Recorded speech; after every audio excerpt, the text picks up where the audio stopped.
Watch your level.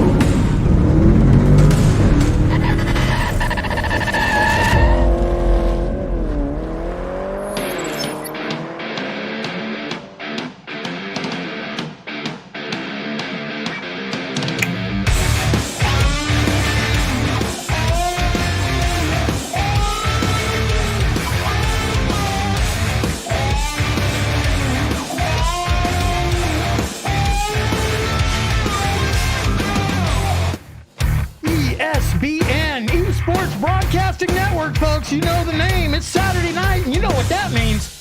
That means it is NASCOM Online Saturday night. Open sets. Paint-in cars. Well, ARCA series now.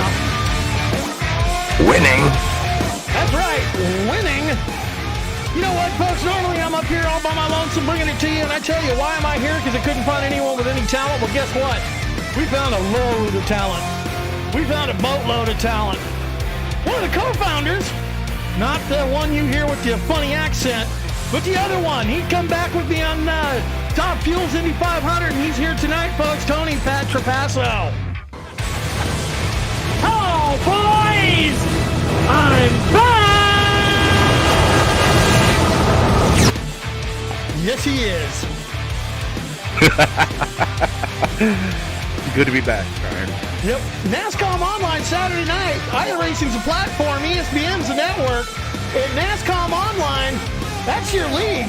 Brought to you by the boss, Tex Perry. Qualifying 2 minutes to go out there on the track. You can see up on the ticker there, Brian McRae holding down the top spot by 4/100ths of a second. Open setups. That means these guys can control everything, man. The cambers, the spring rates, the tire pressure, the track bar, everything that goes into setting up on these cars, man. It's not a simulation, a game, folks. It's a simulation. Yeah, absolutely. I mean, anything that you can change on a real-life ARCA car, they can change on these cars. The only difference being is it's a template body. Everybody's running the same body, even if some of them say, I think Tex is running a Toyota.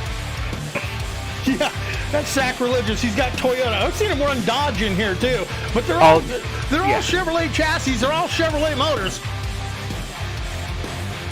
General Motors, you know, bow tie brigade showing out in this league. Well,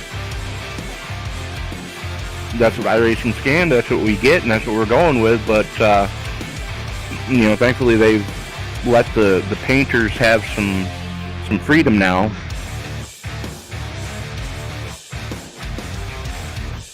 Yeah, qualifying is winding down. Some guys electing not even to take time. But looking at your top 10, Mark Arthur, he is on top of the heap. Holy crap. Look at that time, Pat. He is on top of the heap. Wow. Yeah, wow. That was a qualifying setup. Yes, it was. Plain and simple. Suck all the fuel out of it that you can. Load up all the tape on the front. Yeah, load the tape up. Take all the F with your tire pressures so that you're, you can burn them off in one lap and you get a fresh set when you go to take the green. But good grief, Mark, leave some on the table for the rest of us. It's qualifying coming to an end. Yep, Mark Arthur gets the top spot. Well, there went my timing and scoring all to hell until they until they all line them up and take the field. You see the cars out there on pit road behind the Ford Mustang pace car. Ladies and gentlemen, welcome to Kansas Speedway, where the Dorothy has the Rona 300. We're going to go 200 laps around this bad boy. And if I'm not mistaken, let me go check my... Guess what, folks? We're going to run 45 laps. End of lap 45, we're going to see a caution. That's the end of stage 1. End of lap 90 is the end of stage 2. And then we're going to race it out to the end. And stage points do count. Checking the points in the league so far, in the standings, we've seen a shuffle at the top. Mark Arthur, our pole sitter tonight, in the Hello Kitty My Little Pony entry, he's sitting on top of the points. Samuel Baumgarten second, Dalton Kilroe third, Douglas Thompson and James Grumpy Bunce in the LB Plastics entry. Shout out to the boys at LB Plastics playing poker tonight. Wish they'd invite me. He rounds out your top 5.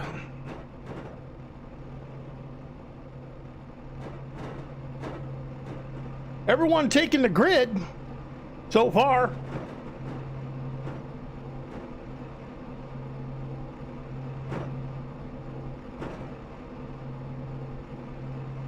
$18 cars are going to fire off tonight, waiting on 2 more cars to get up there on the grid, and then we're going to see the pace lap start to take off.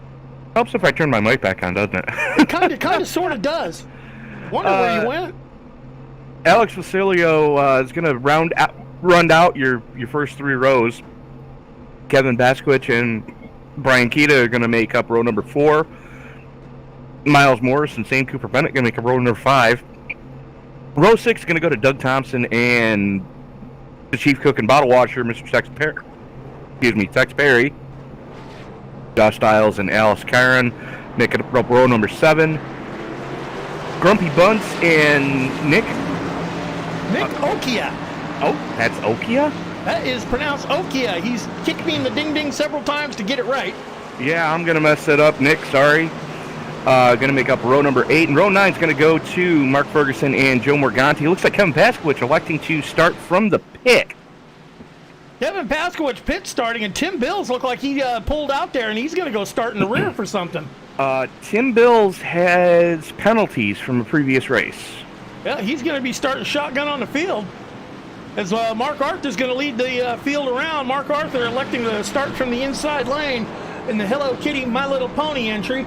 Number 12 machine, and after seeing him lay down a qualifying time, Tony, you got to ask yourself what kind of setups he got in that car. Well, Mark definitely knows how to set these cars up. He's been doing it for quite a while. He's usually one of the front runners. This field working its way. I believe they're through the 3-4 complex now. Pace car off, and Grandpa, it's time to pop a Viagra because it's time to get it on at the Kansas Speedway. Arthur holds him down until the green flag comes out, pulls the trigger. Grumpy Bunch dropping down to the apron already, trying to get out of the way, looking to find some space as Arthur goes right up to the high line and pinches McRae, killing all of his momentum, bringing Tim Bills and Dalton Kilrow with him. Yep, Sam Baumgarten moving up to that second spot. We see him run. He's got the Dr. Squatch colors on the car. Dalton Kilrow, he was having a little trouble with the set pre-race. We'll have to talk to him. Did not get a chance to ask him how long the tank and go fast is going to last in these things, or the tires, what the tire situation is going to look like on a full fuel run. Well, the way I understood it, a lot of the guys are kind of scratching their heads right now because they were setting up for a night race, as we're under caution already, Byron. Yep, caution coming out. Doug Thompson getting it all wadded up. Let's see if we can see what happened here. Keep your eyes on the 13 machine of Doug Thompson.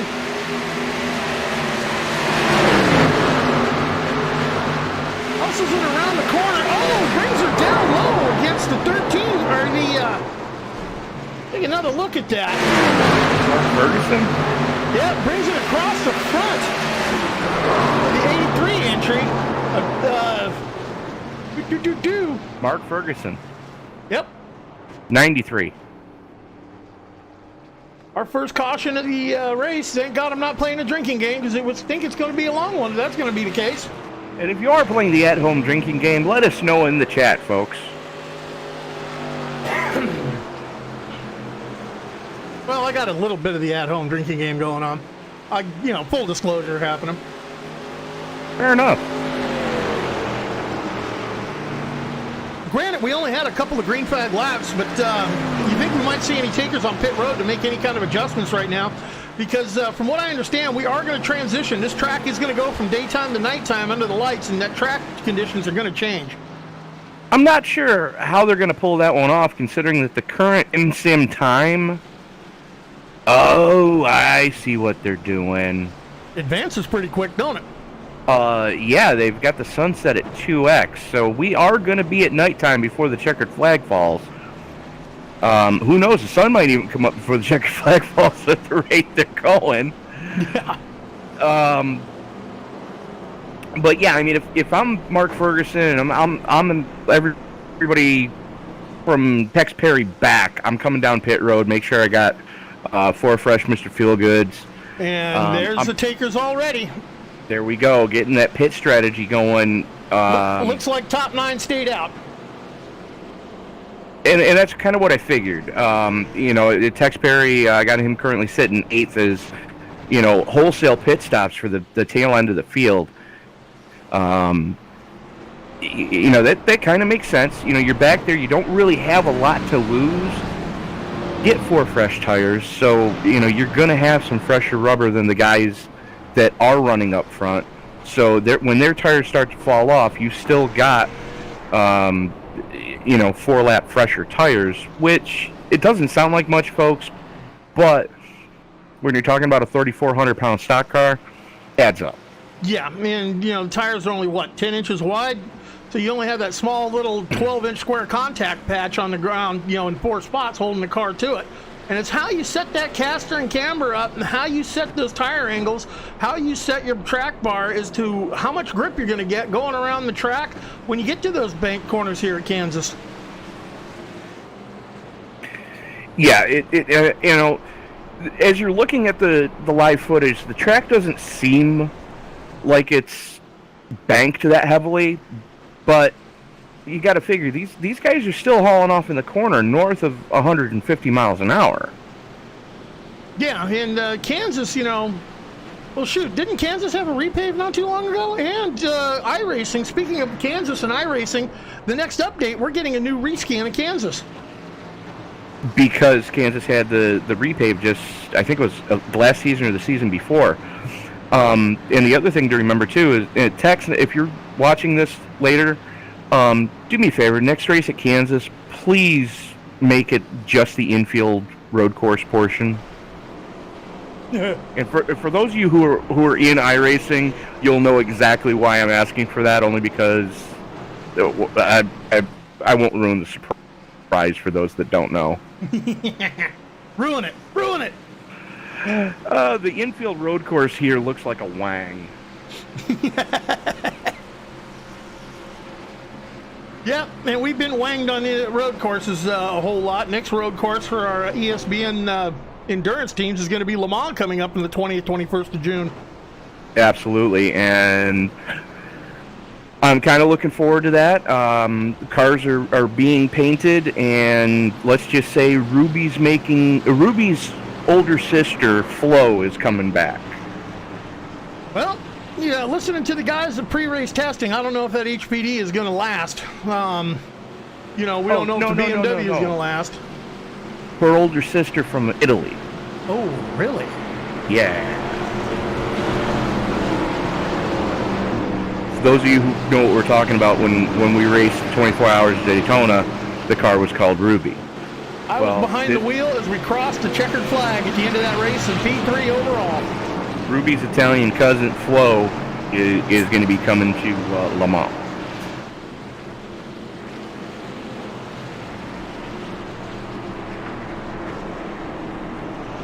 Lights are out on the Ford Mustang pace car. Cars are forming up 2 by 2. Mark Arthur electing that lower lane again.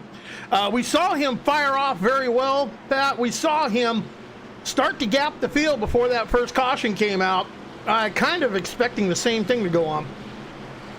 Well, we're about to find out, as he's got Brian McRae in tow this time. Sam Bumgarden not getting the start he was looking for. I'm sorry, that's Dalton Kilroe he's got in tow.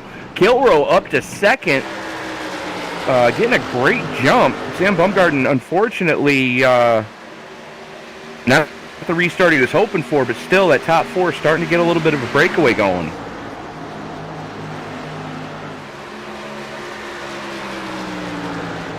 Sorry about that. I had to get live again, but Mark Arthur legging it out. Dalton Kilroe trying to fall into it. Sam Bumgarden off of that bad start. He is right into the necklet of Dalton Kilroe, looking to see what he can do about getting around him.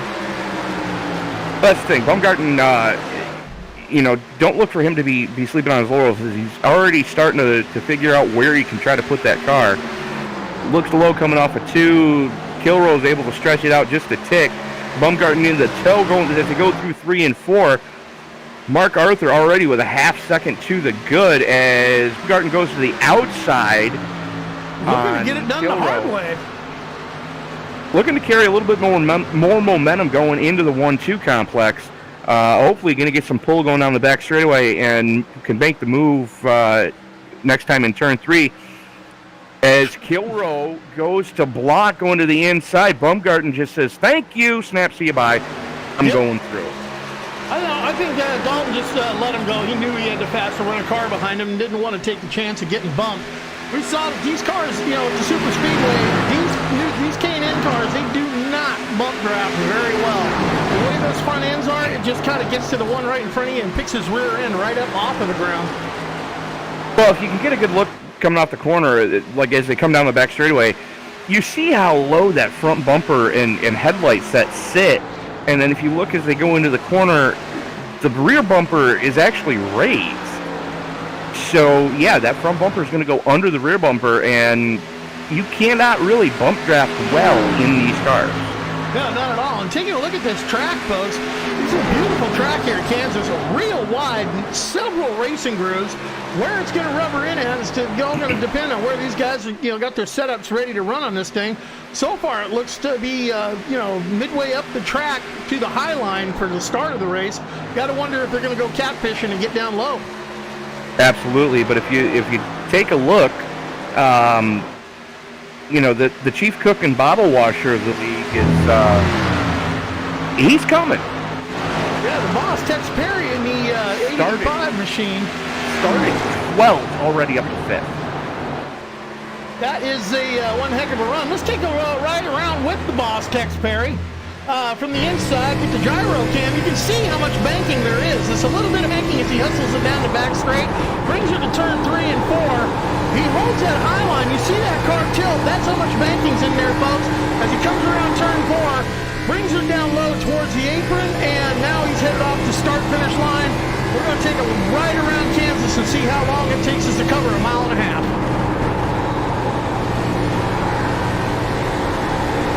160-plus mile an hour entry into turn 1 as he holds it out wide out there by the wall, carries that momentum, keeps it out by the wall down the backstretch, and you can see he's got Brian McRae in his sights, and it does look like he's sucking up on Brian McRae.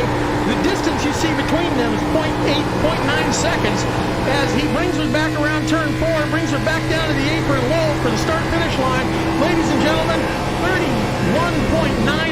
32.1 seconds. That's what it took to haul the mail around Kansas Motor Speedway. And the other thing to remember, Byron, is Kansas is one of those tracks that has what they call progressive banking, where the closer you get to that outside retaining wall, the steeper the banking gets. So you guys they're able to carry more speed in that third lane. The short way around is always going to be the low line, but it's not necessarily the fastest way around the Kansas Motor Speedway. You get a similar idea at Iowa, where Iowa's a lot smaller of a track, but still the same idea, where you have that progressive banking, where the banking gets steeper as you go up the track. Yeah, and don't look now, but only 0.3 of a second separate our leader, Mark Arthur, in the Hello Kitty My Little Pony entry from his teammate in the Dr. Squatch entry to 53, Samuel Baumgarten. You're looking at your top 2 points holders right now as the season works. We are on race number 13 of 41 this season. Yeah, absolutely. I mean, it's not surprising to see Mark Arthur leading the pile at this moment in time. Mark's always one of the ones to watch out for. He can win a race anytime. He knows how to set these cars up. He knows how to drive these cars so that at the end of a segment, the tires are still there and he can compete. I'm thinking he's kind of on cruise control right now, and him and Sam are just walking this field as you're almost 2 full seconds from Sam back to Dalton Kilrow in third. Yeah, now Dalton, we've talked about Dalton several times in a lot of these broadcasts. We've noticed that Dalton, when he goes to build a setup, he tends to build one for the long run, and his sets don't normally come in until he's got, 10, 15 laps on those tires. And working 17 laps on this stint on his tires, you got to wonder, did he build the actual long run that he needs, or did Mark and his team just hit it out of the ballpark on this setup? Well, I think we're about to see as the race starts to go on. Now, remember, too, folks, that on each pit stop, these guys can make chassis adjustments. This isn't what they call a fixed setup race where the only thing you're allowed to do is change tires and add fuel. These guys can work on these cars all night. They can play with the panhard bar, the track bar, if you will, which decides how the rear end pivots going through a corner. They can change the weight jackers in the rear and move to make the car happier. They can also adjust the tire pressures. Adjustments can be made, especially as, we're already in mid-afternoon right now. The sun's getting ready to go down here probably by the end of segment 2, the sun should be down. Well, taking a look at the weather out there, it is 81 degrees and partly cloudy skies, but that track temp right now, a whopping 119 degrees Fahrenheit. What do you think they're doing with them tires on 119 degrees in the pavement? Those tires are getting hot and greasy. Some slip sliding going around. Oh yeah, absolutely. It's the best way I can describe it, ladies and gentlemen. When you start to get a racing slick hot and greasy, those of you who live in the Northeast and the Midwest, you know as well as I do that when the snow starts to fall and you haven't put your snow tires on yet, that's basically what these guys are going to be feeling, probably I'd say in another 10 or so laps, with the pace that they're running. Those cars are going to start to not respond as well as they want them to. The tires are going to start fighting for adhesion, and it's not going to be there. Even when the track starts to rubber in, the problem is when you've got a track this hot, when the track starts to rubber in, it gets slicker. Yeah, well, 45 laps is the end of stage 1. We've got 22 out there working on lap 22 right now. I don't know. You think we can go 45 laps on the tank of Go Fast? Because these guys that are up in the front, the top 5 have yet to hit pit road. Well, that's the thing. Is nobody has said whether or not you can. I'm thinking the guys that took the pit under that first caution, they're just hedging their bets right now. Another thing about the setup too, folks, and a lot of people don't take into consideration, but I heard some chatter about it pre-race with the drivers, is the rear end gear ratio. You always hear, I got a 410 or a 411 rear end, or I got a 350 rear end. Well, those gear ratios dictate how much torque gets put on those wheels, how quick can you come up to speed. But the higher the gear ratio, the higher the RPMs, the more fuel you're going to burn. Lower the gear ratio, the lower the torque on that thing, and it takes more time to get up to speed, but it can save fuel. And you got to wonder, these guys are probably hitting the rev limiter, hitting the straightaways. Guys using the lower gear ratio on this thing, they're going to be needing fuel sooner. There's always that possibility, and I'm not exactly sure what Mark and Sam are running for gear ratios, but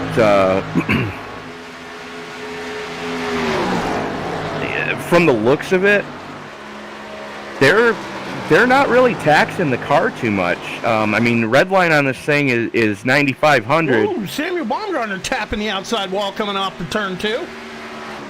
Actually, no, 7,500 is the red line, and Mark Arthur just barely starting to get into the red.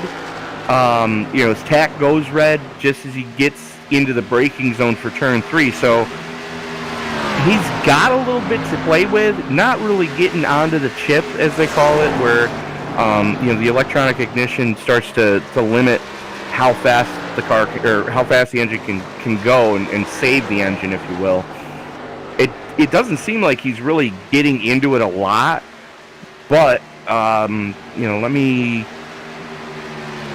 go around here and see what some of these other guys are pulling. Yeah, I'm on board with Joe Morganti right now, and he's not even getting into the red on his tack. He's holding steady right around $7,000. So Joe technically can step it out probably another 2 or 3 laps of fuel over the guys that are redlining as they're coming off the end of the straightaway. Easily 2, 3, possibly up to 5. Depending on how much fuel he's saving. And I'm kind of looking right now, and Joe's lifting kind of early, so I'm thinking he's floating the car into the corner. and just letting momentum take its toll. So and he was one of the cars that came in for on that first caution for tires and fuel. Right. So I can pretty much guarantee Joe Morganti is going to be able to go to lap 45. Guys that are like Joe only turning like $7,000. I mean, if you go, I'll let you know right now, Byron. Before the race, I put helmet cams on Mark Arthur, Tex Perry, Joe Morganti, James Bunce, and Sam Cooper Bennett, and Kevin Paskowicz. So if you want to go and fire that cockpit camera up, you can see what's going on with Joe's tack, and then you go to Mark Arthur's car and you can see what's going on with his tack and see what else. Let's take a look at Joe Morganti. Taking a look right now. On board with Joe Morganti, you can see that tachometer working right about $7,000 as he brings it down into turn 3-4 complex, holds it high out to the wall. Backs out of that throttle a bit as it drifts real close to the wall. Might be fighting a tight condition there. Well, he went deeper into the corner than he had in the previous couple of laps. I think it kind of caught him out that he missed his lift point. Now let's go take a ride with who would you say the other one was? Mark Arthur. Mark Arthur's got one. Tex Perry's got one. Sam Cooper Bennett's got one, and Kevin Paskowicz has one. Now here you go, Mark Arthur. You can see that tachometer already lit up red as he gets to the start-finish line. And I believe that's KP right in front of him. KP, he made a pit stop a little earlier. He is one lap down. If Mark Arthur goes around him, that will be 2 laps down. But KP had an issue, brought it into the pit 10 laps ago. Right, and I mean, you see how deep Mark's going into the corner. He's using a lot more brake than we saw with Joe. Joe was floating the car more, and Mark Arthur's coming to the pit. So it looks like 31 laps is going to be it for fuel on the leaders. We'll have to see how far. Sam Baumgartner came in the previous lap. Yeah, so I'm showing Sam Baumgartner in. I'm showing a lot of green flag pit stops are going on right here, right now. The boss, Tex Perry, exiting his pit in front of Mark Arthur. Joe Morganti in the pit lane. That's surprising. Very surprising. You would have thought he'd have held that out to lap 45 since he pitted a lot. He pitted on that first caution, where they were in 5-10 laps. I'm thinking Joe might not be happy with the way that car was handling, so he might have come in, just to get 2 tires and maybe a chassis adjustment. 2 cars left out there that have yet to pit, or 3 cars. That's Sam Cooper Bennett, Josh Stiles, and Kevin Paskowicz, who was in 12 laps earlier. He's going to get this lap back. And he's got some work to do. coming in right now. SCB hitting pit lane. And the ESBN machine, that's the other co-founder, the other guy. The only reason I'm here, folks, is he's lost my termination papers somewhere. It's a long trip from Ireland. And from the looks of the right side of that car, he's seen the outside wall. He has seen the outside wall on more than one occasion already. Now, Pat, it's been a while since you were back with the K&N, the ARCA series here. Have you had a chance to see the new damage model in action yet? I have, only because I'm the one that painted KP's car, and driving with a mouse is not the easiest thing to do. Well, we've already seen it since the new damage model came out, folks. Parts and pieces will go flying, and you will see the hood flop up where the guy's going to stick his head out the dang window to see where he's going. Let's just say that I put that to the test at the Bull Ring at Las Vegas. The Bull Ring. Oh, my God. That's because it's the smallest track, so you get the better camera views. That's where I usually take all my glamour shots of cars. Let's just say my fingers slipped while trying to drive with the mouse. Let's take a look at the high-speed drone. Looking down on the hood of the Marietta College PH Aware machine, and if I'm not mistaken, folks, that's Godzilla on the hood. It's Godzilla! And I'm most proud of the logo that was placed on the quarter panel of that car. On both ends of the fenders, Autism Speaks and PH Warrior. because KP currently is a PH warrior. That young man has been diagnosed with pulmonary hypertension, and he's currently living through it. Which makes it, this COVID-19 scare even triple more, more, because that affects the lungs, and he has the lung capacity of a gnat. Absolutely. By the way, Byron, if you get a chance, if you could fly that drone behind the car, I think you're going to like what's on the rear spoiler. Well, let's see if we can get a look at the drone moving around to the far chase. Now, we want the chase on that sucker. Godzilla on the rear deck. Passenger side and suicide. Absolutely. PH human all surrounding the Chevy bow tie.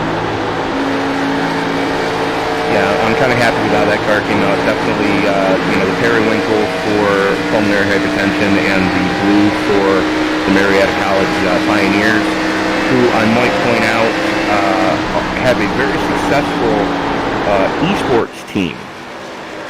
Yeah, esports is a thing out here in Marietta, Ohio. They have a very successful collegiate esports team at Marietta College. Yeah, going back to the front of the fields, only 1/10 of a second separating our leader, Mark Arthur, in the Hello Kitty My Little Pony entry, and his teammate, Samuel Baumgarten.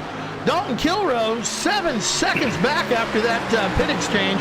That's a long way to go, a lot of real estate to make up. Well, the good news is the caution's coming out in 7 laps. Make that 6. And that will bunch them all up, I think, for wholesale pit stops at that time.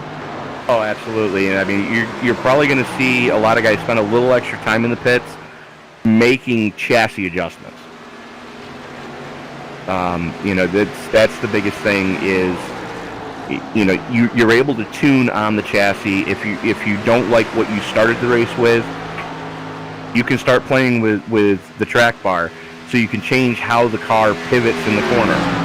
And you're definitely going to want to make these changes as this track, transitions from day to night.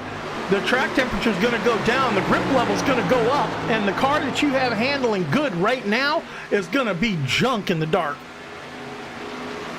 Most of the time, yeah, that definitely holds true. I've only seen a couple of rare occasions where not so much. By the way, anybody want a kitty? I have a fuzzy assassin being all over me right now, and my arms look like I've been through a knife fight. Yeah, well, that's what you get when you have a kitty. I told you, cats are bungholes. Cats are evil. But, unfortunately, that's the only thing that we're... Mark Arthur getting loose!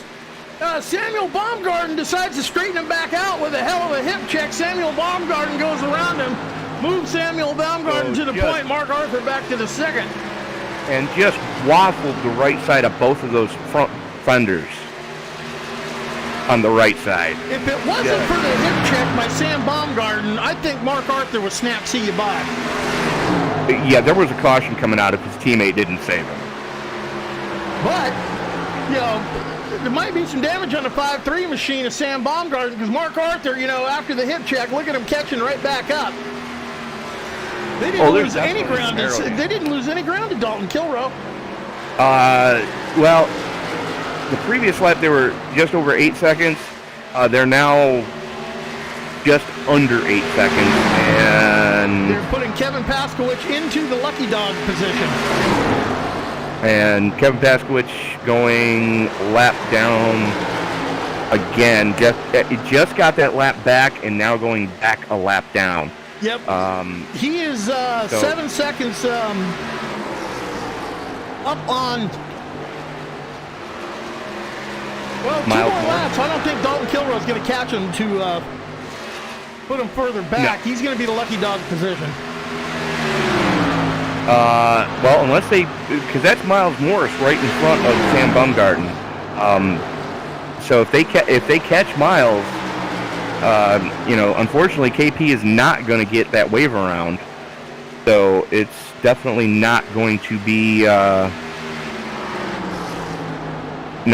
good thing. Well, KP on a whole different pit strategy. He's got 24 laps on those tires and that tank of fuel, as opposed to the next. Miles Morris has got 17 laps on his. That's the next one with the furthest out on tires. as he crossed the line, 45 laps in the book. We're going to, as soon as he cross that line again, we should see the caution come back out. Absolutely. We're on the white flag lap for segment 1. Byron, I do want to mention that I have the absolute most awesome fiance on the planet. Someone just got food, if I'm not mistaken, folks. You're absolutely right. Do I know my cohort? Do I know my cohort here? She is the most awesome person on the planet. Yeah, nothing like a plate of hot food while you're in the booth working to cheer you up. Yeah, craft service is in-house right there. Caution's out, end of stage 1. So give that stage win to Sam Baumgarten, Mark Arthur finishing 2nd, Dalton Kilroll 3rd, Brian McRae 4th, Alex Vasilio in 5th, the chief cook and bottle washer of NASCOM, Mr. Tex Perry coming home in 6th, Joe Morganti 7th, Tim Bills in 8th. I'm not even going to try it because I know Nick's going to sue me out. Thank you. Coming home in 9th, and Alex Karen in 10th. Alrighty, folks, that's the end of stage 1. Points have been handed out. We'll be right back.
ESPN coverage of NASCOM online Saturday night from Kansas Speedway.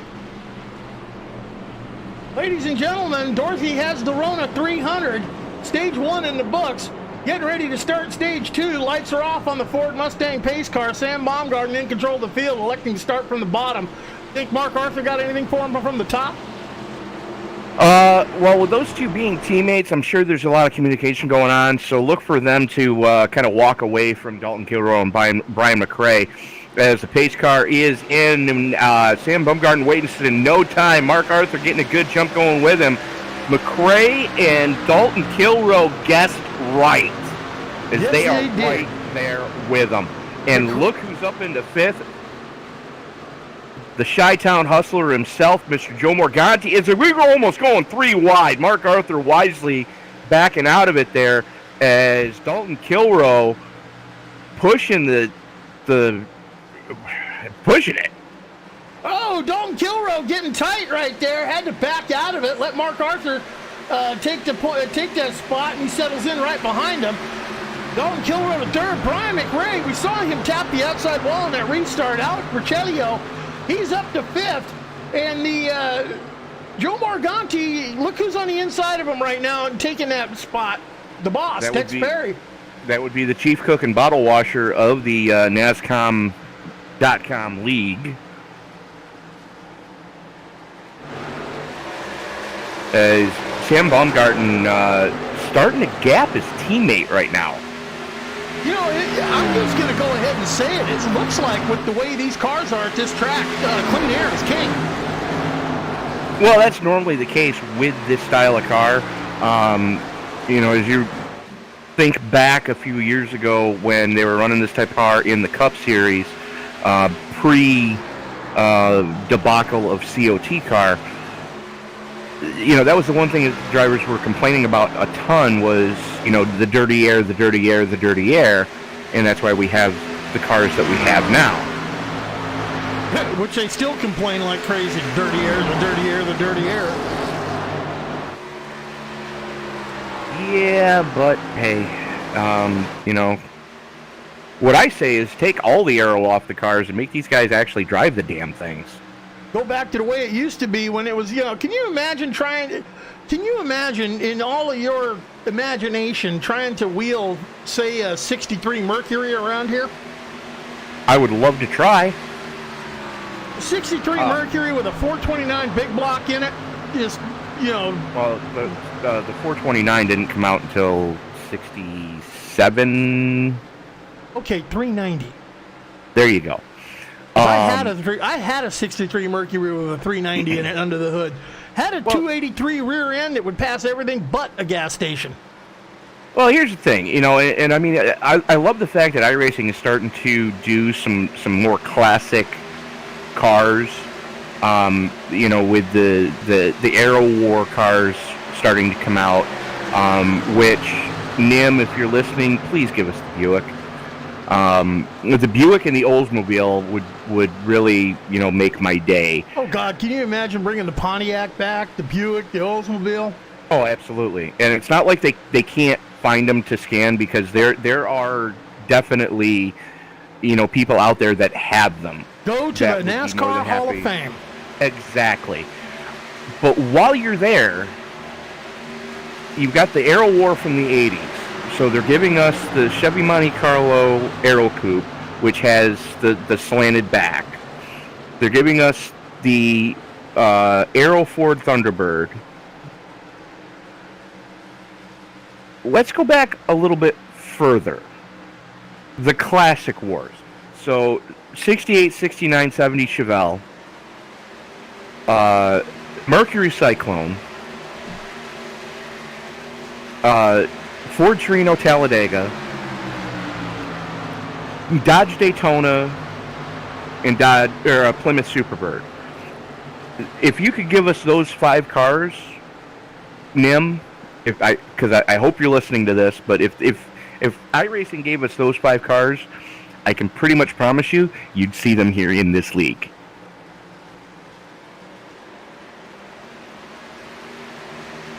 I would love to run those cars.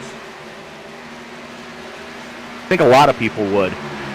And meanwhile, back at the ranch, Sam Baumgarten with a 0.6 of a second over Mark Arthur, who is 2 seconds currently over third place Dalton Kilroe. Brian McRae 0.2 back off Dalton, and San Basilio is another 0.2 back, and Tim Bills rounding out your top 5. Just another 10th back from Alex. Yep, things kind of trying to heat up. Looking at a battle right now between Nick Okia and the boss, Tex Perry. Tex Perry, he was up there in 5th after the pit cycle. He cycled back down to 9th, and he seems to be kind of stuck in behind the number 9 in 9th. 12 laps on this stint for these guys. Sam Cooper Bennett, 27 laps on his stint. He's the last car on the lead lap, and he's going to be having to bring it in here very soon.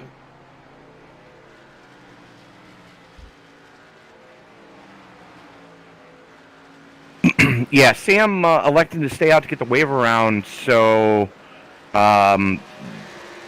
unfortunately Sam missed on the setup in this thing. And I want to apologize now, Byron, if I start to cut out. I will be back as quickly as I can. Unfortunately, I'm on Wi-Fi right now. Ah, good old Wi-Fi. And if we hear him cry out in pain, he's got a kitty cat clawing his back, trying to climb up Mount Tony. Yeah, get a kitten, they said. Be fun, they said. Yeah, that's what they said. We're going to laugh at him, they said, behind his back. The lead two, Sam Baumgarten, 0.7 of a second out over Mark Arthur, and Dalton Kilroe, they're opening up a 4-second gap or 3.5-second gap on him. Kind of the same story in stage 2 as it was in stage 1. Yeah, those guys definitely have something with the sun out. As the sun starts to go down here in a little bit, it's going to be fun to see what takes place, because I know some of these guys set up specifically for a night race.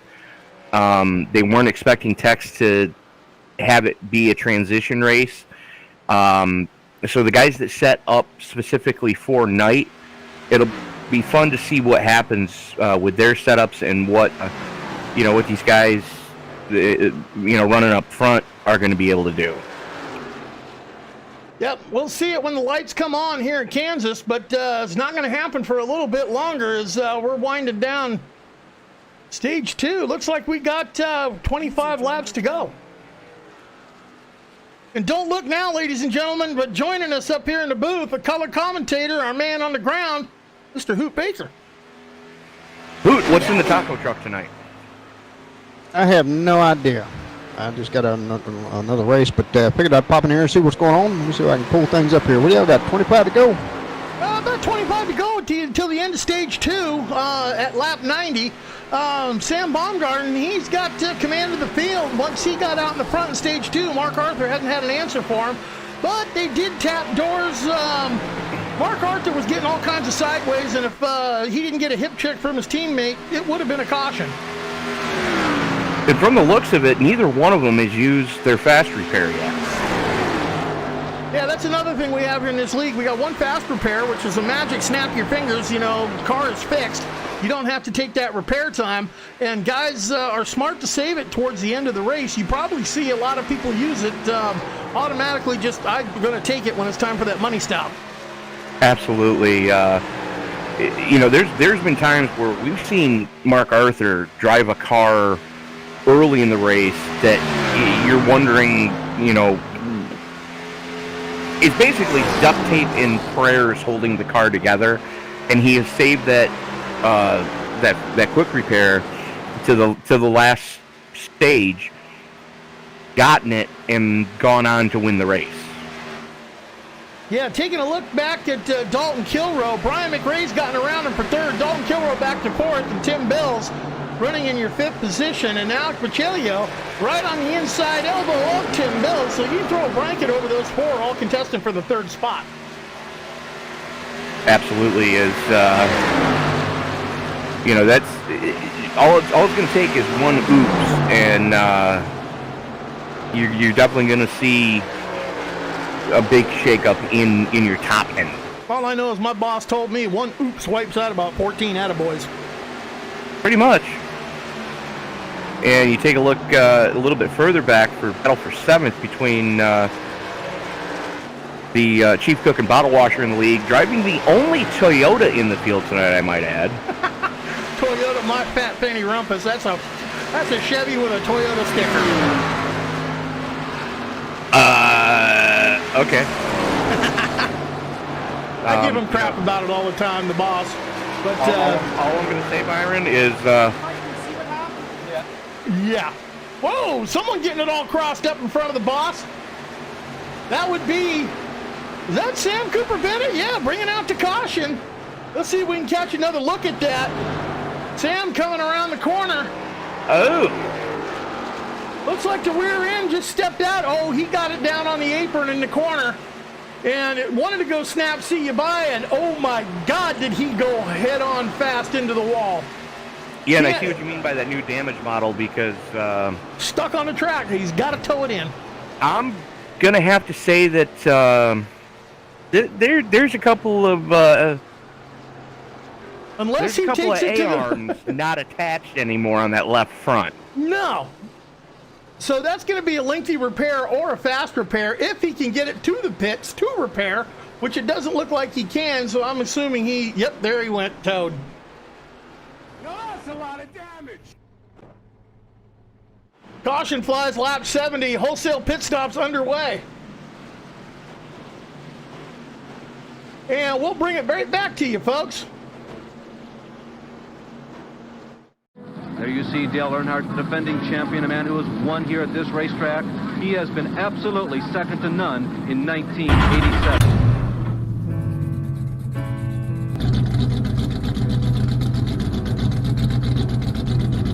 Dale Earnhardt is on his last lap.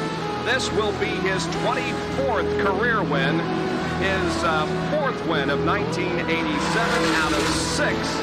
Dale Earnhardt wins the first Union 400 at North Wilkesboro.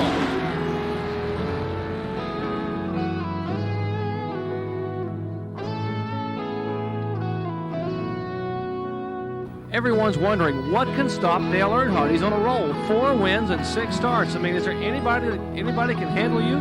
There may be a little more here underneath the sheet metal. Well, I'm sure this afternoon we'll know a lot more, and we've got 500 miles to run. We'll see what happens. Good luck today. Our magnificent 19th annual $500,000 Talladega 500 is won by Dawsonville, Georgia's Bill Elliott, and the siren is beginning to ring. You'll probably hear it in Dahlonega. Bill Elliott has won. Davey Allison second. Elliott now getting a challenge from Tim Richmond, but he closes again right in behind Earnhardt, coming down off turn 4. And Earnhardt loses it, goes on the grass, comes back, and Elliott goes inside. And Earnhardt still got the lead. Incredible. Decent driving by Earnhardt. 7 laps to go. Earnhardt went on the grass.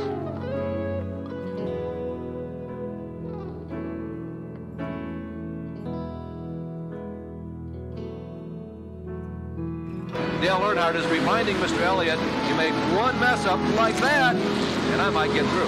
When you come to North Wilkesboro on a short racetrack, you expect some fender to fender and even some paint trading going on out there. We've seen it already as Brett Bodine gave Jerry Kramer a nudge in the rear end, and now we're seeing some great competition out there between Dale Earnhardt and Bill Elliott.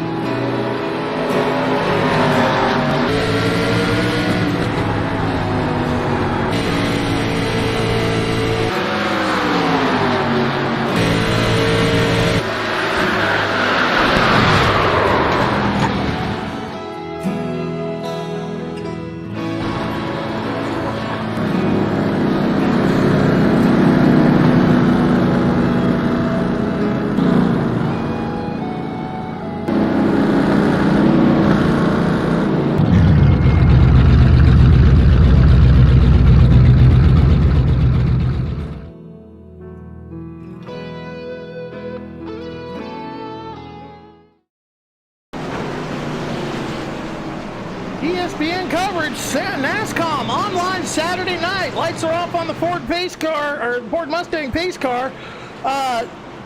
Boys, you know, watching pit stops as they happen during the break, we got a two-tire hero out there, and that's the 85 Toyota of the boss, Tex Perry. Toyota. Yeah, two-tire stop for the chief cook and bottle washer of NASCOM Online. And if you'll notice, he is the first one who is electing to start in that outside lane. No, everyone else was elected the outside. Or inside. No, everyone that's had the lead is selected outside, haven't they? No, they've selected inside. I could have sworn it was the other way around. Oh, well. No, Tex is the first one that's going to restart this race. As they work their way out of turn number 4, pace car is in. Perry in control of the field, holding him down a little bit. Holding him down still. Finally pulls the trigger inside the restart Damn, zone. what a trigger pull he got. Not a bad jump, right? This guy's sleeping. Sam Baumgarten full on sleeping. Mark Arthur got right up into the back end of Sam Baumgarten going, what the hell, dude? But those Absolutely, two tires, and he's getting loose. Mark Arthur almost into the tail end of him, had to back out of it. Allows McRae to get around on the outside of Mark Arthur. 3 wide inside. McRae gets tight, pushes the boss up to the wall, and Sam Baumgarten got to be looking in his mirror going, yeah, guys, fight it out. I'm out of here. Obviously, these guys had no idea he was up for 2. If they did, I don't think they would have been doing that, right? Say that again, who? I was going to say, obviously, these guys didn't know that Mark took 2. They might have thought it, but Mark probably wouldn't. I'm sorry, Tex took 2, but Mark probably wouldn't run up on him like that if he thought he only took 2. Not a clue, but Dalton Kilroe trying to test the strength of the American ethanol back straightaway wall, losing a ton of spots right now. Yeah, Dalton Kilroe rolling that car on the track, which has got a parachute hanging off the rear bumper. He's all the way back to last car, lead lap, in 15th position. And He's Sam got a bad track bar right now. and Baumgarten obviously could care less about everybody's station.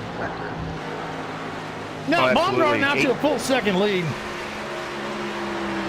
And Tex Perry's starting to drop like a stone right now as Tim Bill's working the inside. And don't look now, but Alex Basilio is right there as well.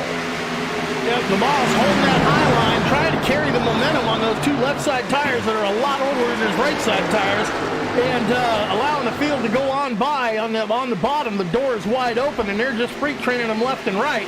A little further back, looking at Grumpy back there, making the inside move around Nick Okia, the 88, Al Karen, and Kevin Paskowicz back there in the 11th spot. Pat, give credit for, when he was 2 laps down at one point. Yes, he was. Back on the lead lap. That's, persistence pays off in these things. Do not give up. Do not pull a Tyler and Alt F for it.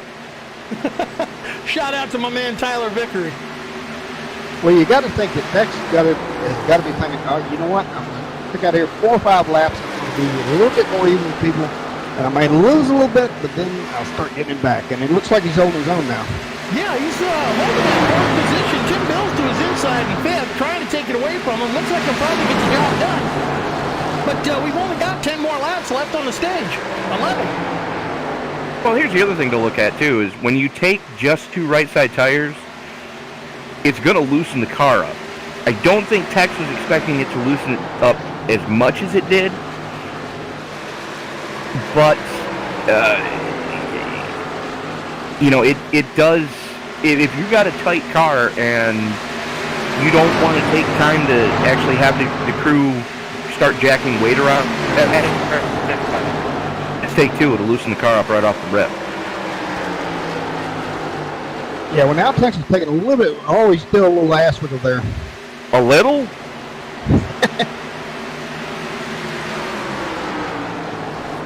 A little? Dude, calling that a little ass wiggle? Oh, now he's up in the ball. There it is. Yeah, that 2-tire didn't work. He should have dropped that track bar when he made that adjustment.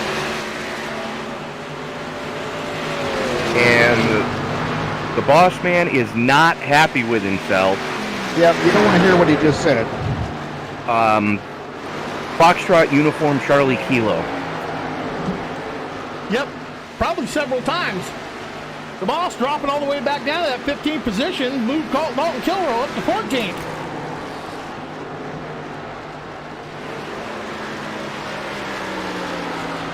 But going back to the front of the field, I don't know what happened with Mark Arthur, but Sam Baumgarten has checked out by, get this, 2.6 seconds over your second place machine of Brian McRae, and Mark Arthur is just arguing all over the place with him, trying to get that second spot away from it. From the looks of the right side of that car, Mark has tested the safer barrier, shall we say. I don't think so. Mark Arthur's a really good guy, and he probably saw some of those new murder hornets hanging out on the wall, and he didn't want the children out there that are in the playground on the outside of turn 4 to be affected by him, so he just used the out. He said, yeah, I can take them off the wall for you.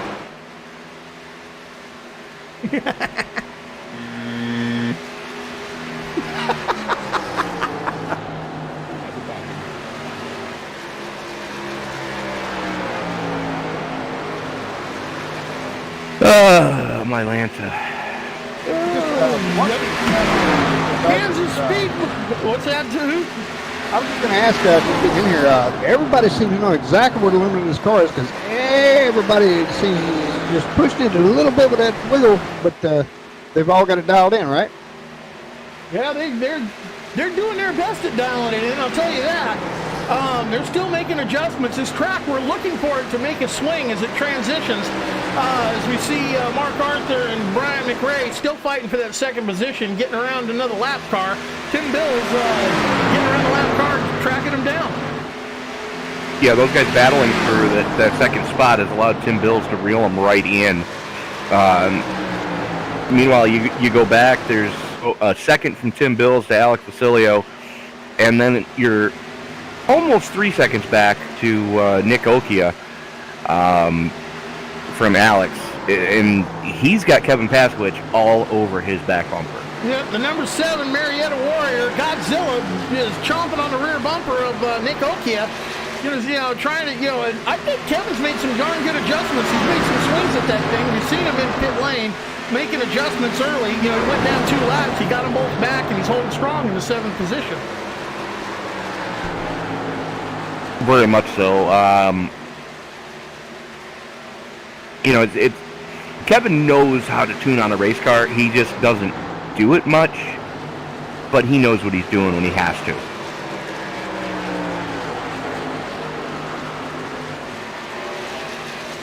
The PH Warrior, Marietta Warrior, Kevin Paskowitz, number 7 machine, back up to the front. I mean, just walking away, nothing but 4.8 seconds of real estate. That is Sam Baumgarten. You want to know what 4.8 seconds of real estate looks like? Let's take a look from the blimp. There's the number 53 of Sam Baumgarten as he's bringing it around the turn 4 complex, headed for the start-finish line. There's second place Mark Arthur, just coming around turn 4, heading for the start-finish line. That's what a lot of real estate looks like. I can't even get him in the same shot from the blimp. And McRae dropping back a little bit. He did get up in the wall there in his last lap. 17 laps on the tires. We've seen him take a heck of a heat cycle. Check the weather right now again. Track temp has come down, guys. We're at 119. We're at 105 now. You know what I didn't realize? I thought it was winding down. I didn't realize we're at, 89, 200. Am I wrong? What's that? You're correct. You are correct. We are on a lap 89 of 200. Coming up to the end of stage 2 here in just a sec.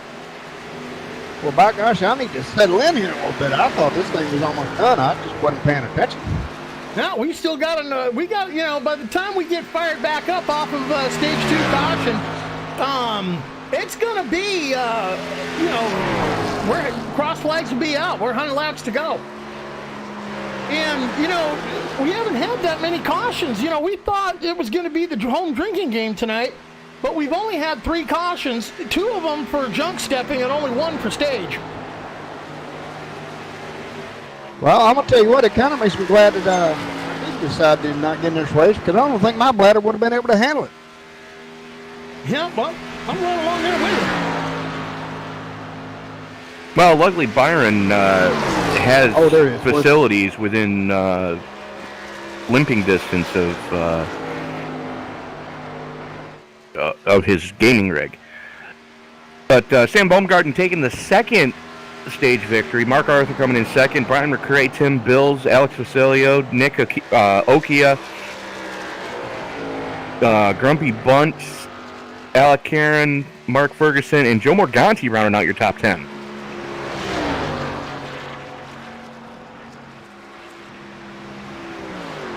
And we lost Byron. Byron's here. He's just answering a message that he was given. Well, hopefully it's race related, or otherwise you're just. It is race related. You know, we do have a fan base as the caution's out for the end of the stage. Sam Baumgarten.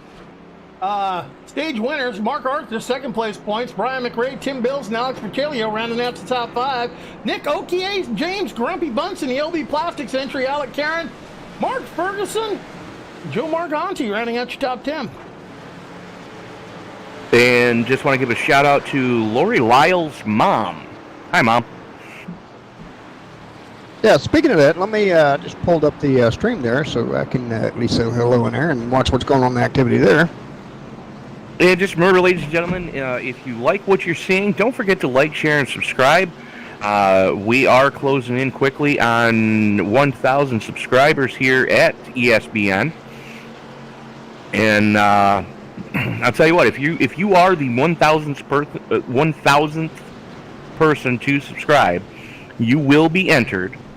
All 1,000 people will be entered in a drawing for one free painting of any iRacing car of your choice. Graphic layout on any car except for the Audi LMP1. That's the only car that will not ever be painted by me.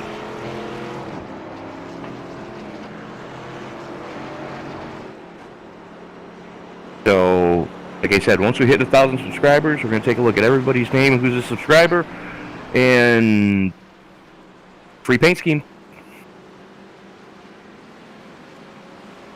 As we are currently under caution. And you're going to see wholesale pit stops here, ladies and gentlemen, as the sun getting ready to set, starting to get low already in the sky. So,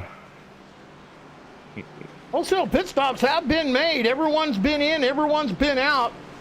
A couple still on pit road. Kevin Paskowitz with an extended pit stop, minute and a half in there right now. Yeah, and I know you guys have discussed it before. Let's look at track conditions right now. 80 degrees ambient, 104 on the track, and coming on the back straight, you got 12 mile an hour coming up your butt as you come out of turn 2.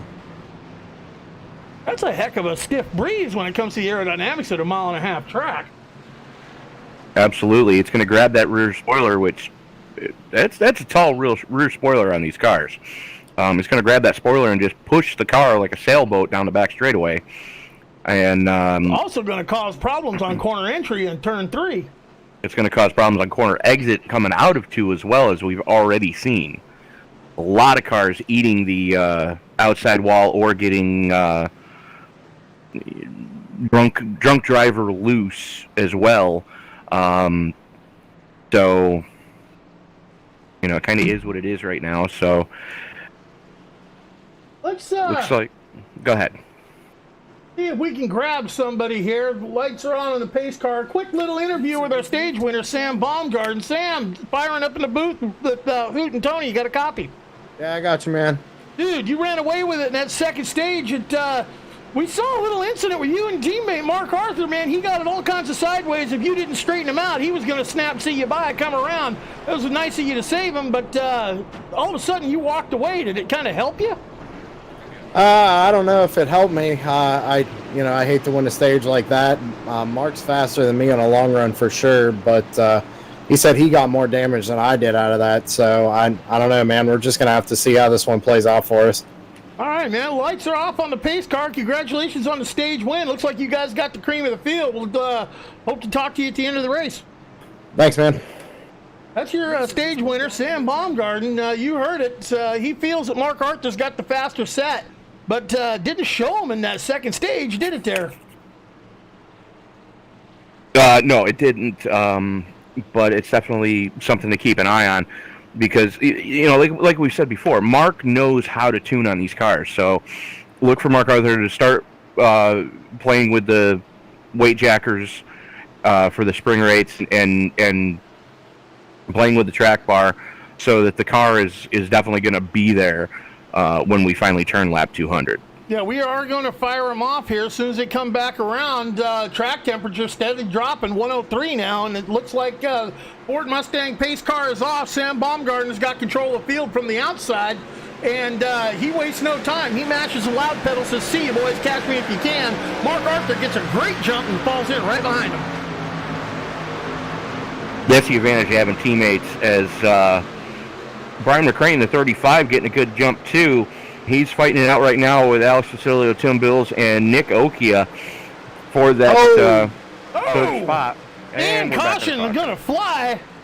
Is speaking of Tim Bills. Woo, let's take a look at that instant replay.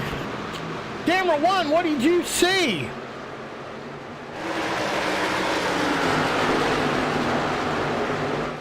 Oh, looks like Tim Bills just had a snap moment, tried to recover it, got up into the side of the car next to him, and caution is out for cars spinning on the track. Have to see if anyone comes back to pit road or not. Alex Facilio, definitely a victim of circumstance there, as Bills had to chase it up the track. So we're going to re-rack him, stack him, and pack him, and try it again. And looking at that too, I agree with you, Byron. It just all of a sudden just snapped a little bit right. He tried to get back under control, but too late at that point. You know, we talk about the new damage model that iRacing came out with on these cars. Let's talk about the tire model that this is the new tire model as well. And they have modeled the performance of the actual tire out there. When you're on that restart, tire pressures are down. You don't have the performance that you're expecting in the car. It takes a lap and a half to get these things up to pressure. And, they even got the heat cycle simulated in them. Yeah, I got to tell you, though, looking at that didn't look like a tire drift or anything. That just looked like a minor snap. Like I said, I don't know, maybe there was some net code or something. Just a bad thing, though. Now, the car, if you look close, Tim Bill's car got just a tick loose, and he unwound the steering wheel, and unfortunately for both of them, Alex was there. There's nowhere to go. Absolutely. And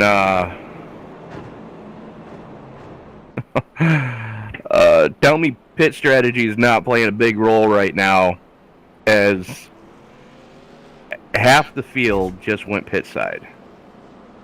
Well, we saw this at the beginning of stage one, where they had 5 laps in, or 4 laps, and then the caution came out. Half the field pitted, the other half didn't. And I'll be honest with you, I did that early stage bunch. Pretty much everyone had to pit again, but we're in a third stage, so we're you figured 30 laps, so we got 30, so we're gonna go to 130, we gotta go to 161. There are 3 more stops to the end, boys. Well, with the guys that are pitting right now, depending on how much fuel they can save, they might be able to get to lap 130. Everybody that didn't just go pit side, you're not making it to lap 130. Nah. Sam Baumgarten is still in control of the field. He did not take it pit side. You know what? Top 3 did not go pit side. Everyone else did. Perry didn't.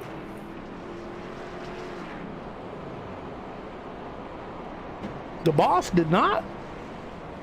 I don't think he did. And looking at Tim Bills, No, he did.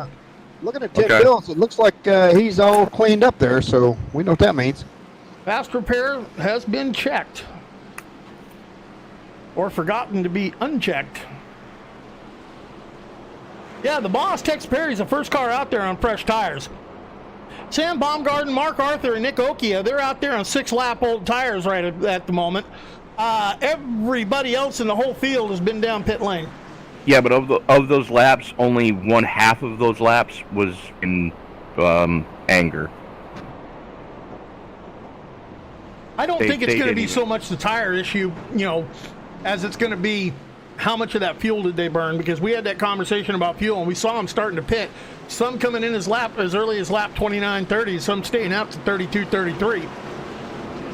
Yeah, unfortunately for them, that's not something you can change once the race session has started. Nope. So you've got what you've got when the green flag comes out to start this thing. And we've already seen that Baumgarten and Arthur, I'm seeing a whole nother round on pit road right now. They're just getting that extra splash of fuel as the light's getting ready to go out on the pace car. And there go the lights. Baumgarten choosing the outside lane this time. He started outside last time. He did. Started outside last time, and it worked well for both of them. Well, when you got someone on the radio going 3, 2, 1, go, yeah, it's going to work out. Oh, absolutely. Quick question. We got the new patch coming up next week, and with that patch, leagues can put in limits on tire sets. Yes. I wonder how many leagues are going to do that.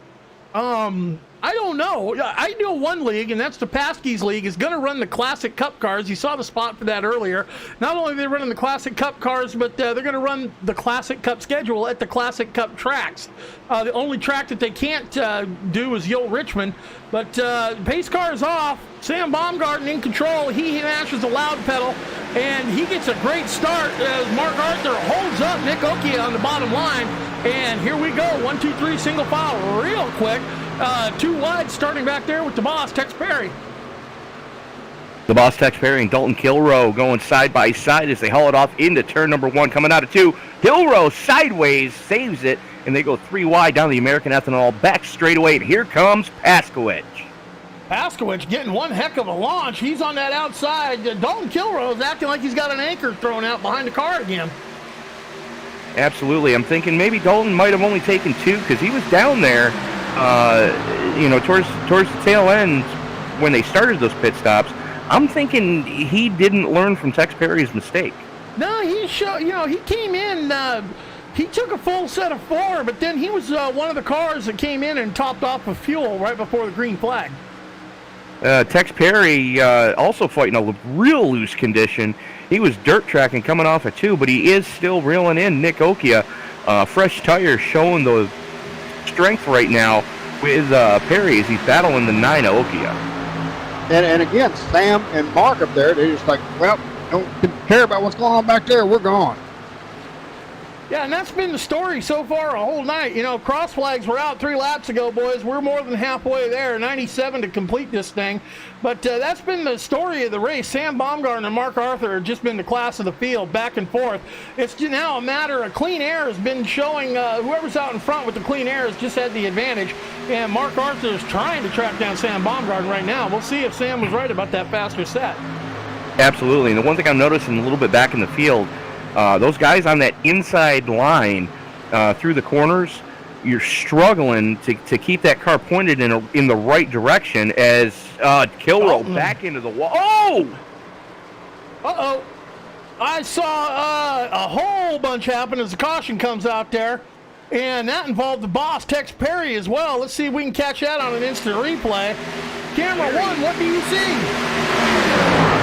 Tex Perry caught it, but it looked like it started with Brian McRae. Yup, he got sideways. Paskowicz had nowhere to go, got into the back of him, and that took out Tim Bills, Tex Perry, Kevin Paskowicz catching a piece of it. Looks like Grumpy might have gotten a piece of it too. And Tim Bills, remember we were talking about what it's going to look like when you got to hang your head out the window. Look, that hood came up and flopped right up over that windshield, but it did flop right back down. Same thing on Paskowicz's car.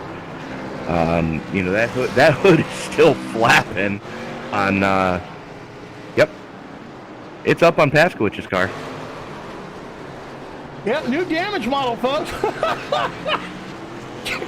Oh, it looked like there was an explosion in the engine compartment because the hood went up, down, up, down. Yeah. The only good thing is I guarantee you that engine's running about 20% cooler than it had been. Well, I'll tell you honest truth, it's another good thing that Kevin Paskowitz races in virtual reality, because I guarantee you he's got his head hung out that window in VR. Oh, I'm looking at Tim Bill's right front of his car. That right front spindle is not attached, ladies and gentlemen. I think I'd call that ball joint failure. Ball joint nothing. I don't even think the A-arm is attached. So yeah, that hats off to iRacing for the new damage model. I'm liking what I'm seeing so far. It's probably as Tim Bill slides through his pit stall, now has to back it up. Oh, adding insult to injury. Back to live view, Kevin Paskowitz making laps. Because he's a lap down. Well, maybe not, but he is out there circulating, still on the track with his hood up. Now, correct me if I'm wrong. I didn't think the new damage model was in yet. I didn't. Oh yeah, it is. Oh yeah, it is. And right now, Kevin Paskowitz is getting a great look at the paint job that someone did of Godzilla on the hood of the car. Did I miss week 13 or what? Well, well, it's been on the ARCA car for this season. It started with the ARCA car. By the way, if you like that hood painting, wait till you see what I did on his B car, Brian. I can't wait to see it. Yeah. I can't wait to see it either, because unfortunately, when iRacing released the updated B cars and Cup cars, those of us that had cars for a while weren't given the upgrades. So now I have multiple cars that I can't use. Well, I'm sure we're going to see that. I'll get some screenshots of it pretty soon, because you know the Xfinity cars this week are running at Kevin's favorite track, which is Mid-Ohio. So I know he's going to be running some official races there, and I'll get in one with him and get some screenshots of it. Well, the question is he going to run the Mustang or is he going to run the Camaro? Because I did both for him. Well, he'll probably run the Mustang if I'm not mistaken. We'll have to see. KP still in taking repairs. Gonna wing it out. I wonder how much he's got. Well, I think that fast repair was used earlier. No, he just used it. I think. No, he hasn't, because he spent a full... And there he's off. 48 seconds in the pits. I saw the front end pop back out. Yeah, but the side of the car is still all mashed up, so fast repair not used. Yep, true story. Oh, you know what, guys? Check the pace car. Lights still on? Lights just went out. Oh, well, I was going to pull Kevin in and talk to him, but lights are out in the pace car. He's got to hustle back around and concentrate on his restarts. True story. Yep, you know, and if he's still on the new lap, sometimes you just a long way to go. Maybe just stay that fast repair and just suck it up, and let's just start from the back again, right? Yep, guys, don't take. You know, look at the front row. Is there a number on that front row that's been having problems? But take a look who's up there with Samuel and Baumgarten. That would be Dalton Kilrow, who has done his best to test the safer barriers tonight, coming off of turn 2. Mark Arthur has dropped all the way to 14th. And just another note, track temp is now down to 98 degrees. This track is going to start tightening up. Time for these guys to start raising that track bar to loosen these cars up to get them to rotate a little better. And I'm thinking that's exactly what Mark Arthur did. Took it trackside, made the chassis adjustments he needed to make, made sure that they were made properly, maybe did a tire pressure adjustment as the field's working its way out of turn 4. We're about to find out. Pace car is in. Baumgarten with the button and pulls the trigger. We are back underway here at Kansas. Dalton Kilrow didn't get quite the start that he had the last go-around, but he is falling right up on the back of Sam Baumgarten as they've straightened it out. 1, 2, 3, single file.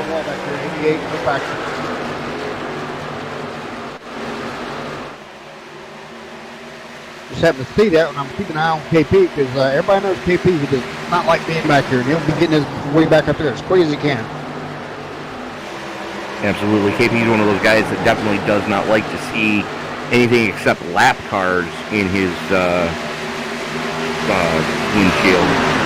that's what makes open setup racing such a challenge, because you've got to get that car to handle, and it's your skill at setting up that car, getting everything just right for just you, and not to mention everyone else is, set it up for them. Oh, Grumpy, big accident happens. KP in the middle of it. Oh, Grumpy bunts. What happened there? Let's go back. Camera 1, replay. What do you see? That was a bad break for KP. He just flew right into man. Oh, that was a 66 just of Brian Kita. All of a sudden just snapped left towards the, right turn towards the outside wall and bouncing off, collecting everybody. See another view of that.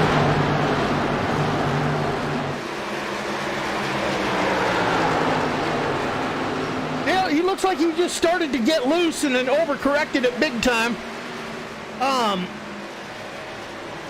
Into the wall hard. Kevin had nowhere to go. Grumpy in the 22 LV plastic machine had nowhere to go. Car to the face. Caution flies out. Kevin just left his front bumper cover out on the track.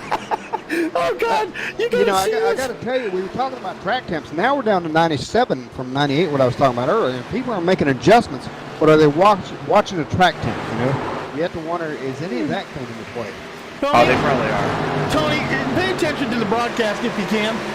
I've got a replay of focused on Kevin Paskowicz, and I want you to see after he gets mixed up, I saw. Down around, I want you to see what happens with his front bumper cover. Oh, yeah, no, it was sitting next to Grumpy's car before Grumpy's car started moving. Yeah, iRacing left it on the track. We were talking about you will have to navigate a debris field, folks. You just saw it for the first time right here. Something I'd like to point out, Byron. Watch that accident from KP's in-car. Well, you know what? Time for the vomit cam. No. I put a helmet on his, I put a camera on his helmet. Cockpit view, my friend. All right, focusing in on the helmet cam from KP in the cockpit behind the wheel.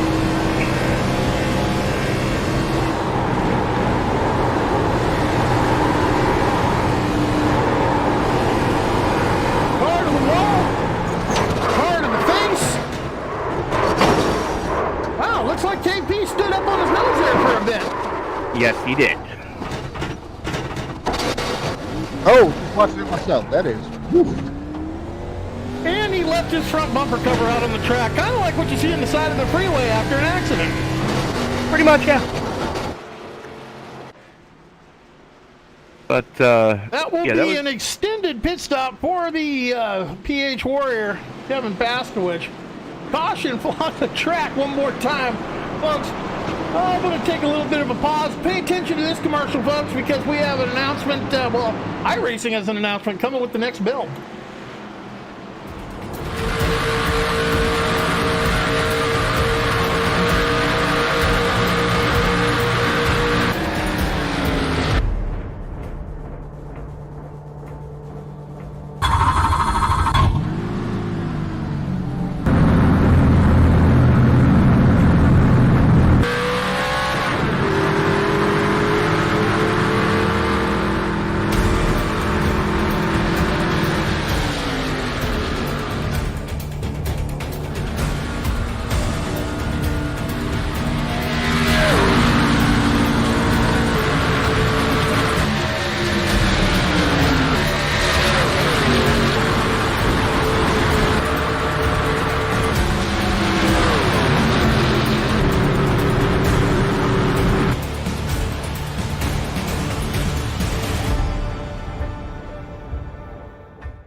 Oh, good grief. 3 wide in the back of the field. There it is. And there it goes. Brian McRae. See some more hoods. A lot of smoke. Let's see if we can catch another replay of that. Brian McRae. I think he's hit everything but the pace car tonight. All right. Now, while we're still under the caution, I want you to go back out on that track and hit the pace car. Hit the pace car? Hit the pace car. Before you done hit everything else, I want you to be perfect. Well, that started with Tim Bills coming across the nose of the 89, got clipped in the back by Josh Stiles, and then, Brian McRae is an innocent bystander whose car was shortened by about, I'd say 12 inches. Still a little amazed that I'm not hearing anything on the radio. I'm sure the team speak is lit up. Oh, I'm sure, and there's probably some hotheads out there right now. Oh, and another innocent bystander in that, the number 12, Hello Kitty, My Little Pony, Mark Arthur. Yeah, he's bringing it down behind the 85.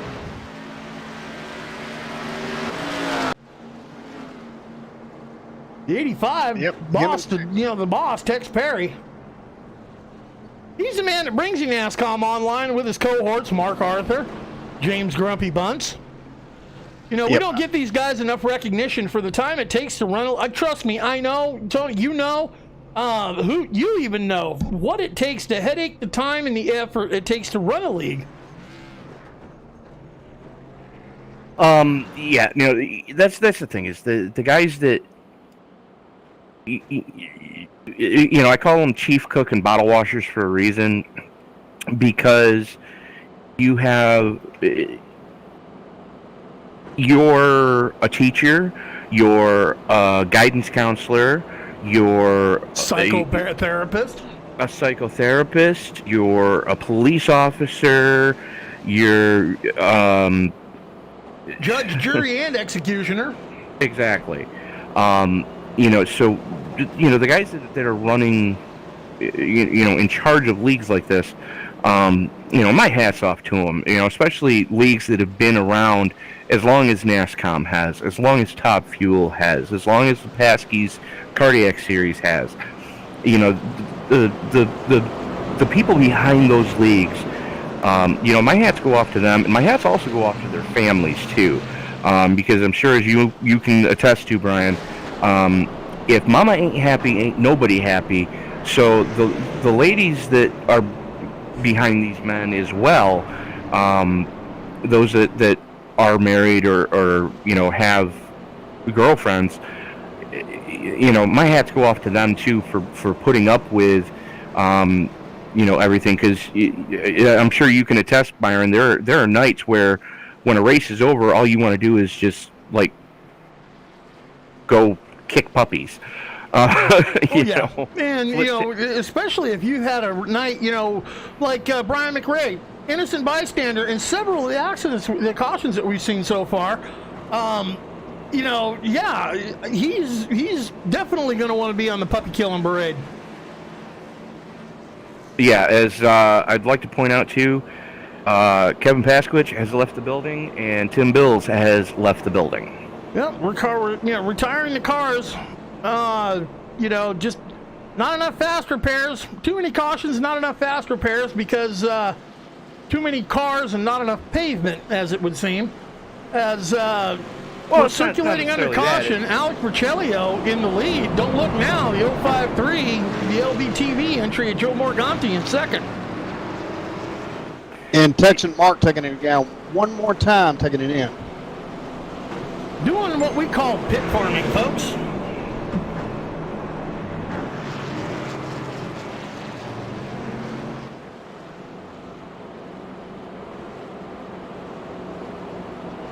So we're looking at the top two. They're staying out. They're out on 14 on tires now.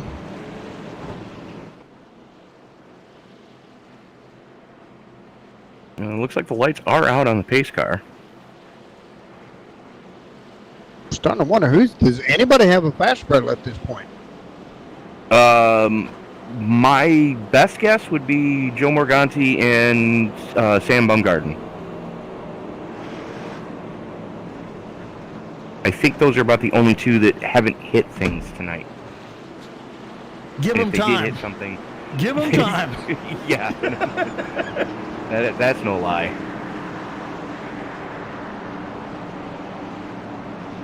His car is off. Green light flag is gonna wave. Alex Pacelio in control. He mashes the loud pedal, says, see you boys, I'm out of here, catch me if you can. No more Johnson slowly coming up to speed. Samuel Baumgarten going around the outside of him. That's that gearing difference that we saw earlier in the race. Joe Morganti, with the higher gear in the car, he can leg it out on fuel a little longer, but he is going to be slower off the corner off the start.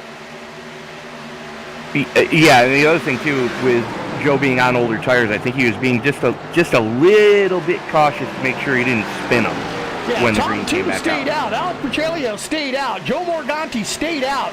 And track position looks like it's pretty much king here, but they're halfway through a fuel run, whereas everyone else is going to go 30 laps, or close to. Samuel Baumgarten get the job done, move Joe Morganti back to P3, Samuel up to P2, and he's got his sights set on the rear bumper of Alex Pacelio. As we go into what we call crank it up.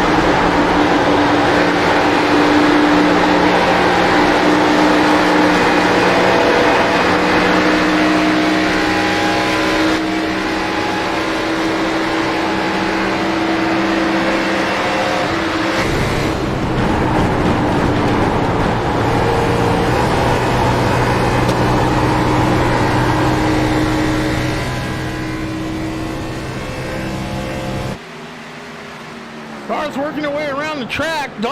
Sam Baumgarten got around Alex Pacelio for first place, and he's already legged it out 0.3 of a second, coming up on 4. Alex Pacelio in second. Joe Morganti holding down third.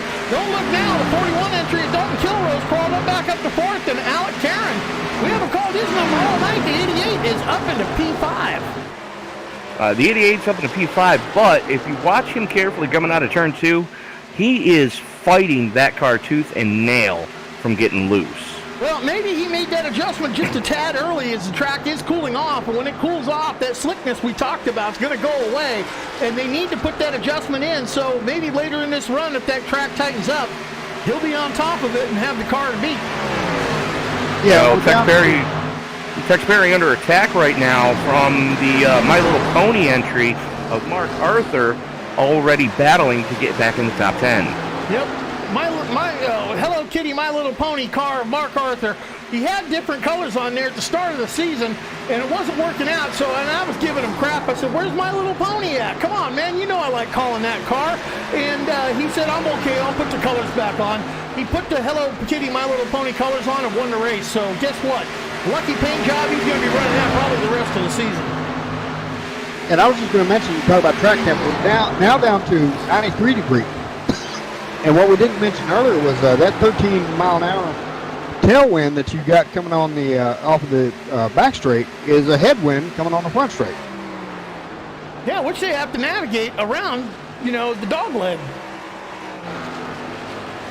Which is definitely not an easy task to do, because it's actually a crosswind as you're coming through the dog leg. Yeah, and you also notice that when they do come across that dog leg, we talked about the progressive banking, and they come off of turn 4, they bring it down below the apron line, which is flat track, and that's a heck of a transition. Yes, it is. So you got to be prepared as a driver to know that the car is going to be just crazy loose as you come across that transition. Yeah, you get down on that flat track, that rear end wants to unload all of a sudden with the right rear that you were driving it off of. All of a sudden doesn't have as much grip that it had, and the cars that wanting to go snap, see you bye, get loose. We talked about what loose is, folks. That's when the rear end decides, hey, I want to go in front. No, the front end says, no, I need to be in front. Rear end says, no, I want to get there. Here, let me get there, and it comes around you. Well, that's loose.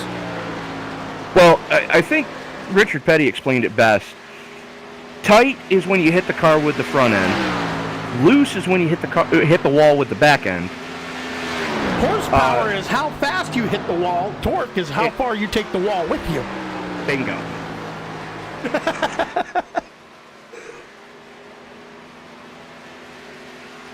Yeah, and also, even though there's a little bit of the wall there, the way that wind is going, as they go into turn one, transitioning into turn two, it's a side wind. So it probably doesn't affect it that much, but there's a transition there in that 1, 2, 3 from that front to back straight. But it's definitely an adjustment that really isn't affecting that much in the 3 and 4. You know, we were wondering about pit strategies and everything, and I got to wonder if it didn't quite pay off. You know, I think we hit the payoff here. Joe Morganti and Alec Porcellio, they kept it out there. They have not lost so much track position that it's not recoverable. They are in P2, P3, respectively. And, you know, Joe Morganti in P3, Alec Porcellio in P4, they're going to be bringing it pit side here if we stay green, probably within the next 6 to 7 laps. Joe, we know, can go a little further with the gearing they put in the car. That's going to put them on track for 2 more stops to the end of the race, where everyone else may possibly have to make 3. I think if this stays green for the whole rest of the night, which, you know, by miracle it does, I think these guys are on the winning strategy. What's your thoughts? I think you can get your hate mail coming right now, folks. It's Byron Rodney, Marietta, Ohio, P.O. Box OU812, because you just jinxed us. Coming into one. There it is. As we stay green, Mark Ferguson getting it all sorts of wrong, but green flag stays on the track because no cars are around him. He did spin on the race surface. I don't know why iRacing did not throw the caution, but he's back underway. And, yeah, guys, no caution. Yeah, he collected somebody with him that went ahead and just took it into pits there. They probably got a black flag for that. But, so when you're talking about the hay mail, all I got to say right at this moment in time is Brian McCrae. So, Brian, you can get your hate mail coming right now. That's Byron Rodney. Marietta, Ohio, P.O. Box OU812. Yeah, because I think the Brian McCrae fan club is definitely going to be sending you some hate mail because of that one. You know, back at the front of the field, 2.5-second lead. Sam Baumgartner over your second place, Alec Porcellio. Dalton Kilroe did manage to get around Joe Morganti for third place. Moved Joe to fourth, rounding out top 5, Alec Carroll. Well, they're definitely getting spread out now. You're going to see longer and longer greens. As long as iRacing's not going to throw caution for those things, but be stretching out here. Now we're definitely looking at fuel and tire laps. Absolutely. The longer this goes, as Brian McCrae puts it on the hauler. Rough night for several drivers. Brian McRae on the hauler. Tim Burles, Kevin Paskowich, Miles Morris, and Sam Cooper Bennett all shutting it down. And, well, Doug Thompson, yeah, he's been on the hauler since the beginning of the race. Or close to. Doug Thompson's another one that definitely helps out a ton with this league, too. I'd like to point that out. You know, Doug, one of the unsung heroes of the league. So, Doug, thanks for sticking it out with us. And Sam Baumgarten just continues to just eat everybody's lunch. Yeah, I'm looking at Alex Porcellio there. He's running a strong P2 there, but, man, he is out 11 more tires than Sam. Yeah, he's one of the ones that, you know, elected to not send it pit side. But, you know, all things considered, he still got over a 2-second lead over Dalton Kilroe, who did take it pit side.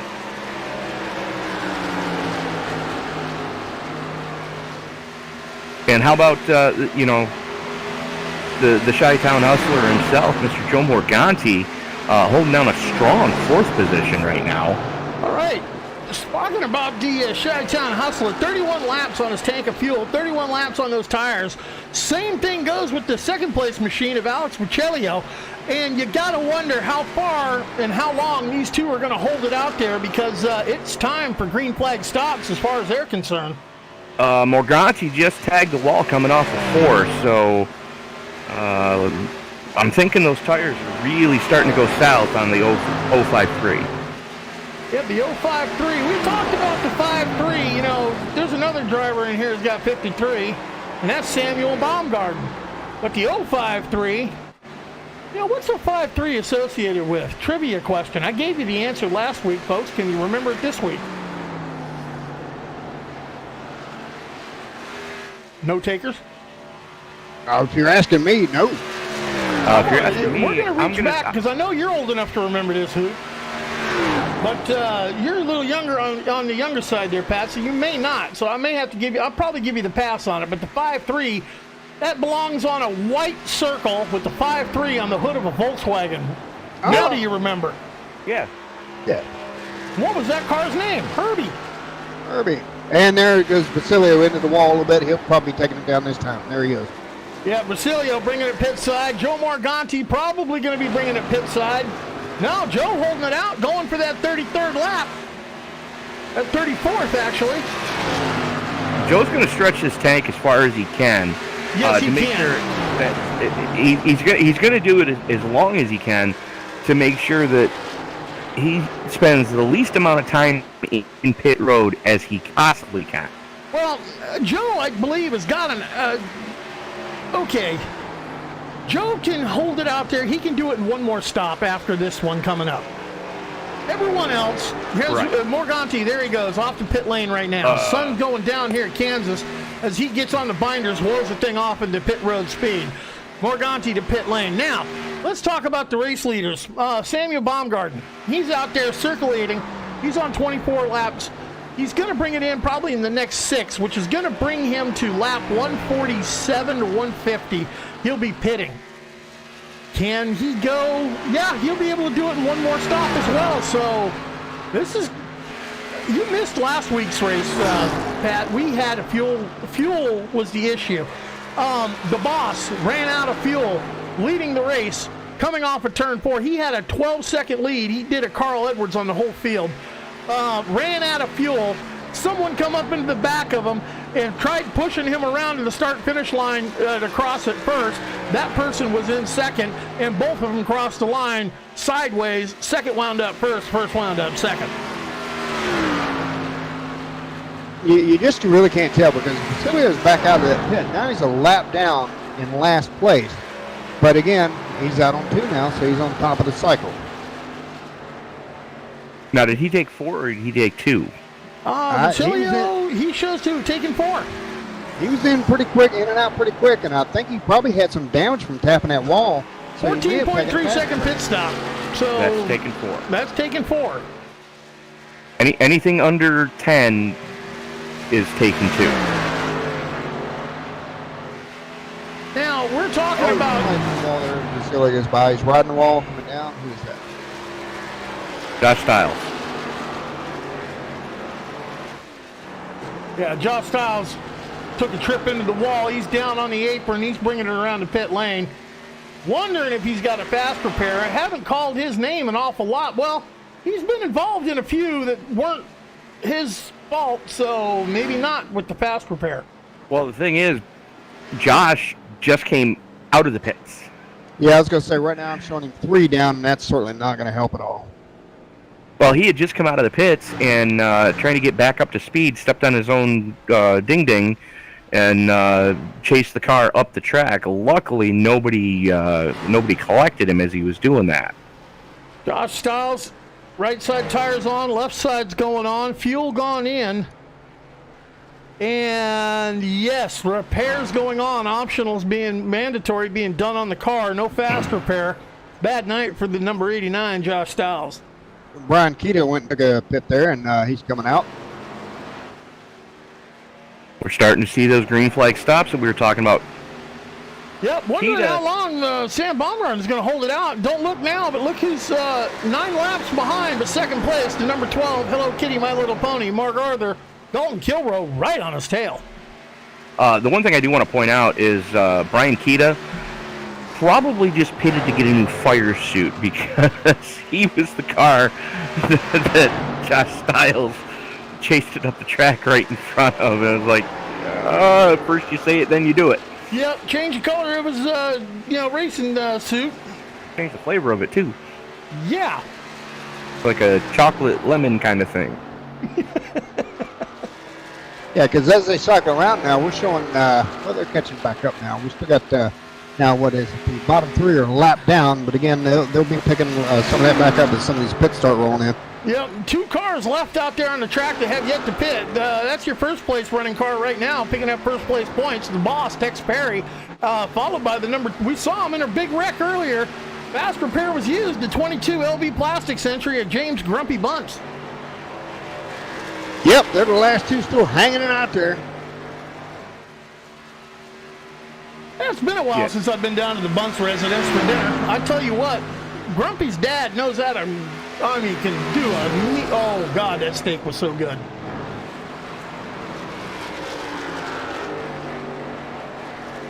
Okay. I'm trying to remember where's Grumpy from again. He's just north of Charlotte. He's just outside of Statesville, North Carolina. He's in Troutman, is what it is. Yeah, Grumpy's from North Kakalaki. As opposed to South Kakalaki, where Darlington is. Grumpy bringing it in pit side. Tex the Boss Perry bringing it in pit side. That's your last 2 that have yet to make their pit stops. Everyone is good to go on one more stop. So Sam Baumgarten showing the way right now. 5 seconds to the good over Alex Pichelio. Alex Pichelio looking good on that strategy call, staying out there, but everyone on pressure tires than him, and he's out there on 9-lap old tires. 9 laps of fuel. We got to see if he's going to be able to make it one more stop. But you know what? We can talk about strategy and stop all we want. How many times have we seen it? But the caution just is a great equalizer. It's going to come out, throw all your strategy out the window, rack them, stack them, and pack them, re-rack them, and do it again. And unfortunately, late race cautions breed more late race cautions. Now we're down. Track temp is now 89 degrees. Keeps dropping. Keeps dropping. And I'd like to point out the in-sim time right now is 6:15 in the evening. Ooh, so, 50 laps to go for the race, boys, and we're going to have us a transition.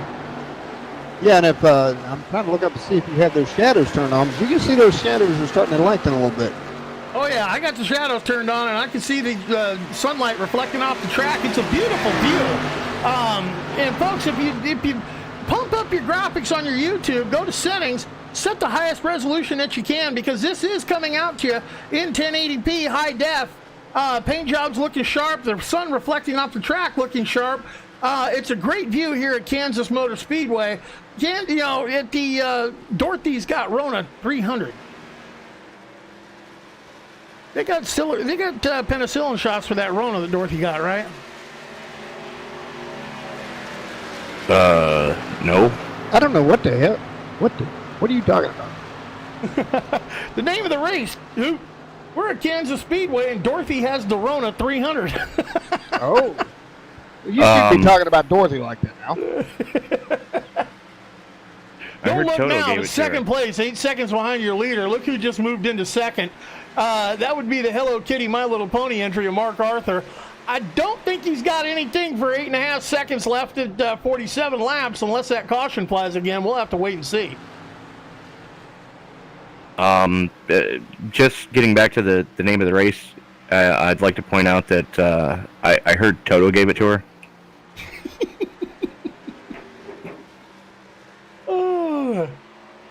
Or it could have been a cat. We know what a-holes cats are. Hashtag not wrong.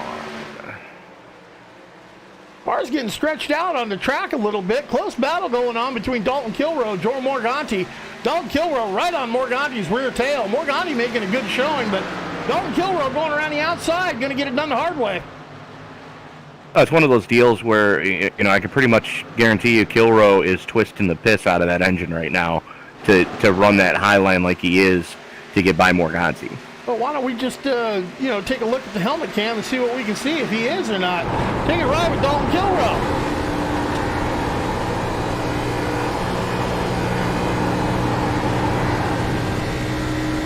Yep, he is. Oh, yeah. I'll bet you're going to hear that hit the limiter here before he gets to turn one. Almost did. Close. Might not get it turn one, but he probably is going to get it going into 3. Now moving the helmet cam over to the 053, Joe Morganti. You hear that lower tone on the motor. You don't see that tack hitting the red zone.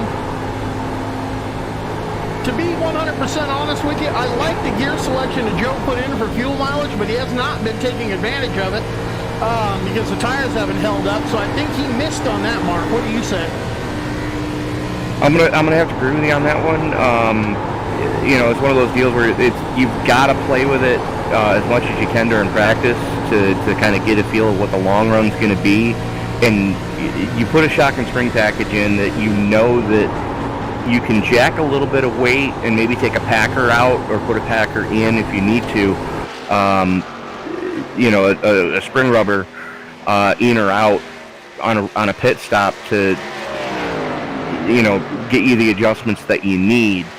But that gearing definitely, you can get an idea of how long the tires are going to last.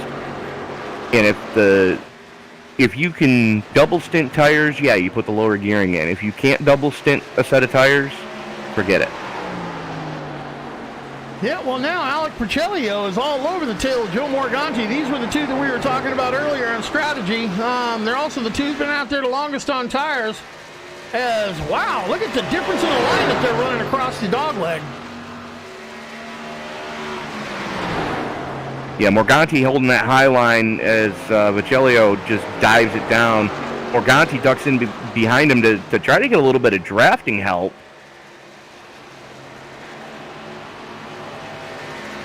And that gives Joe a couple more RPM going off into turn number 3.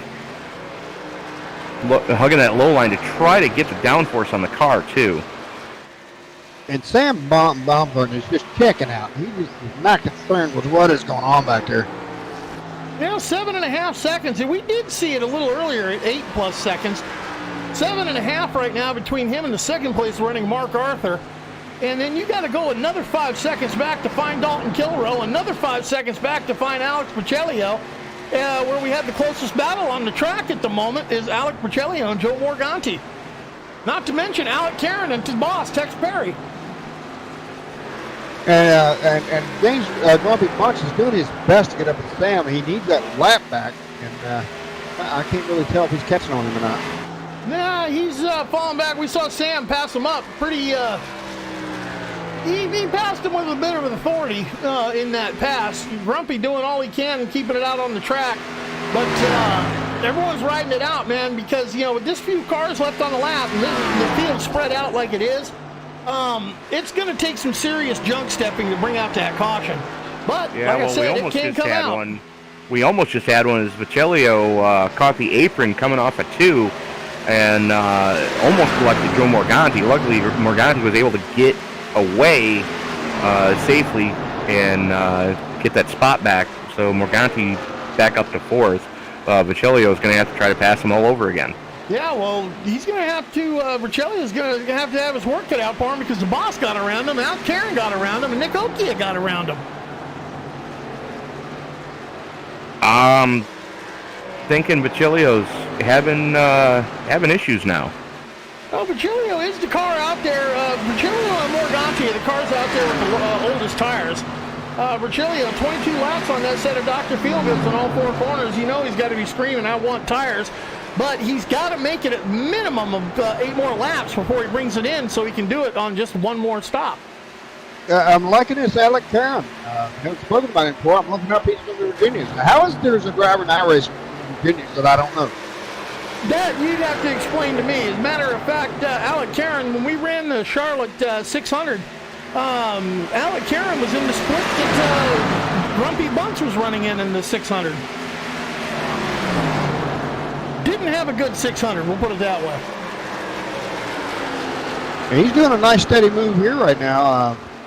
He's up almost up in the wall a little bit. Yeah, you can see the straights all down that wall. Looks almost like Darlington at that point on the exit of turn 2.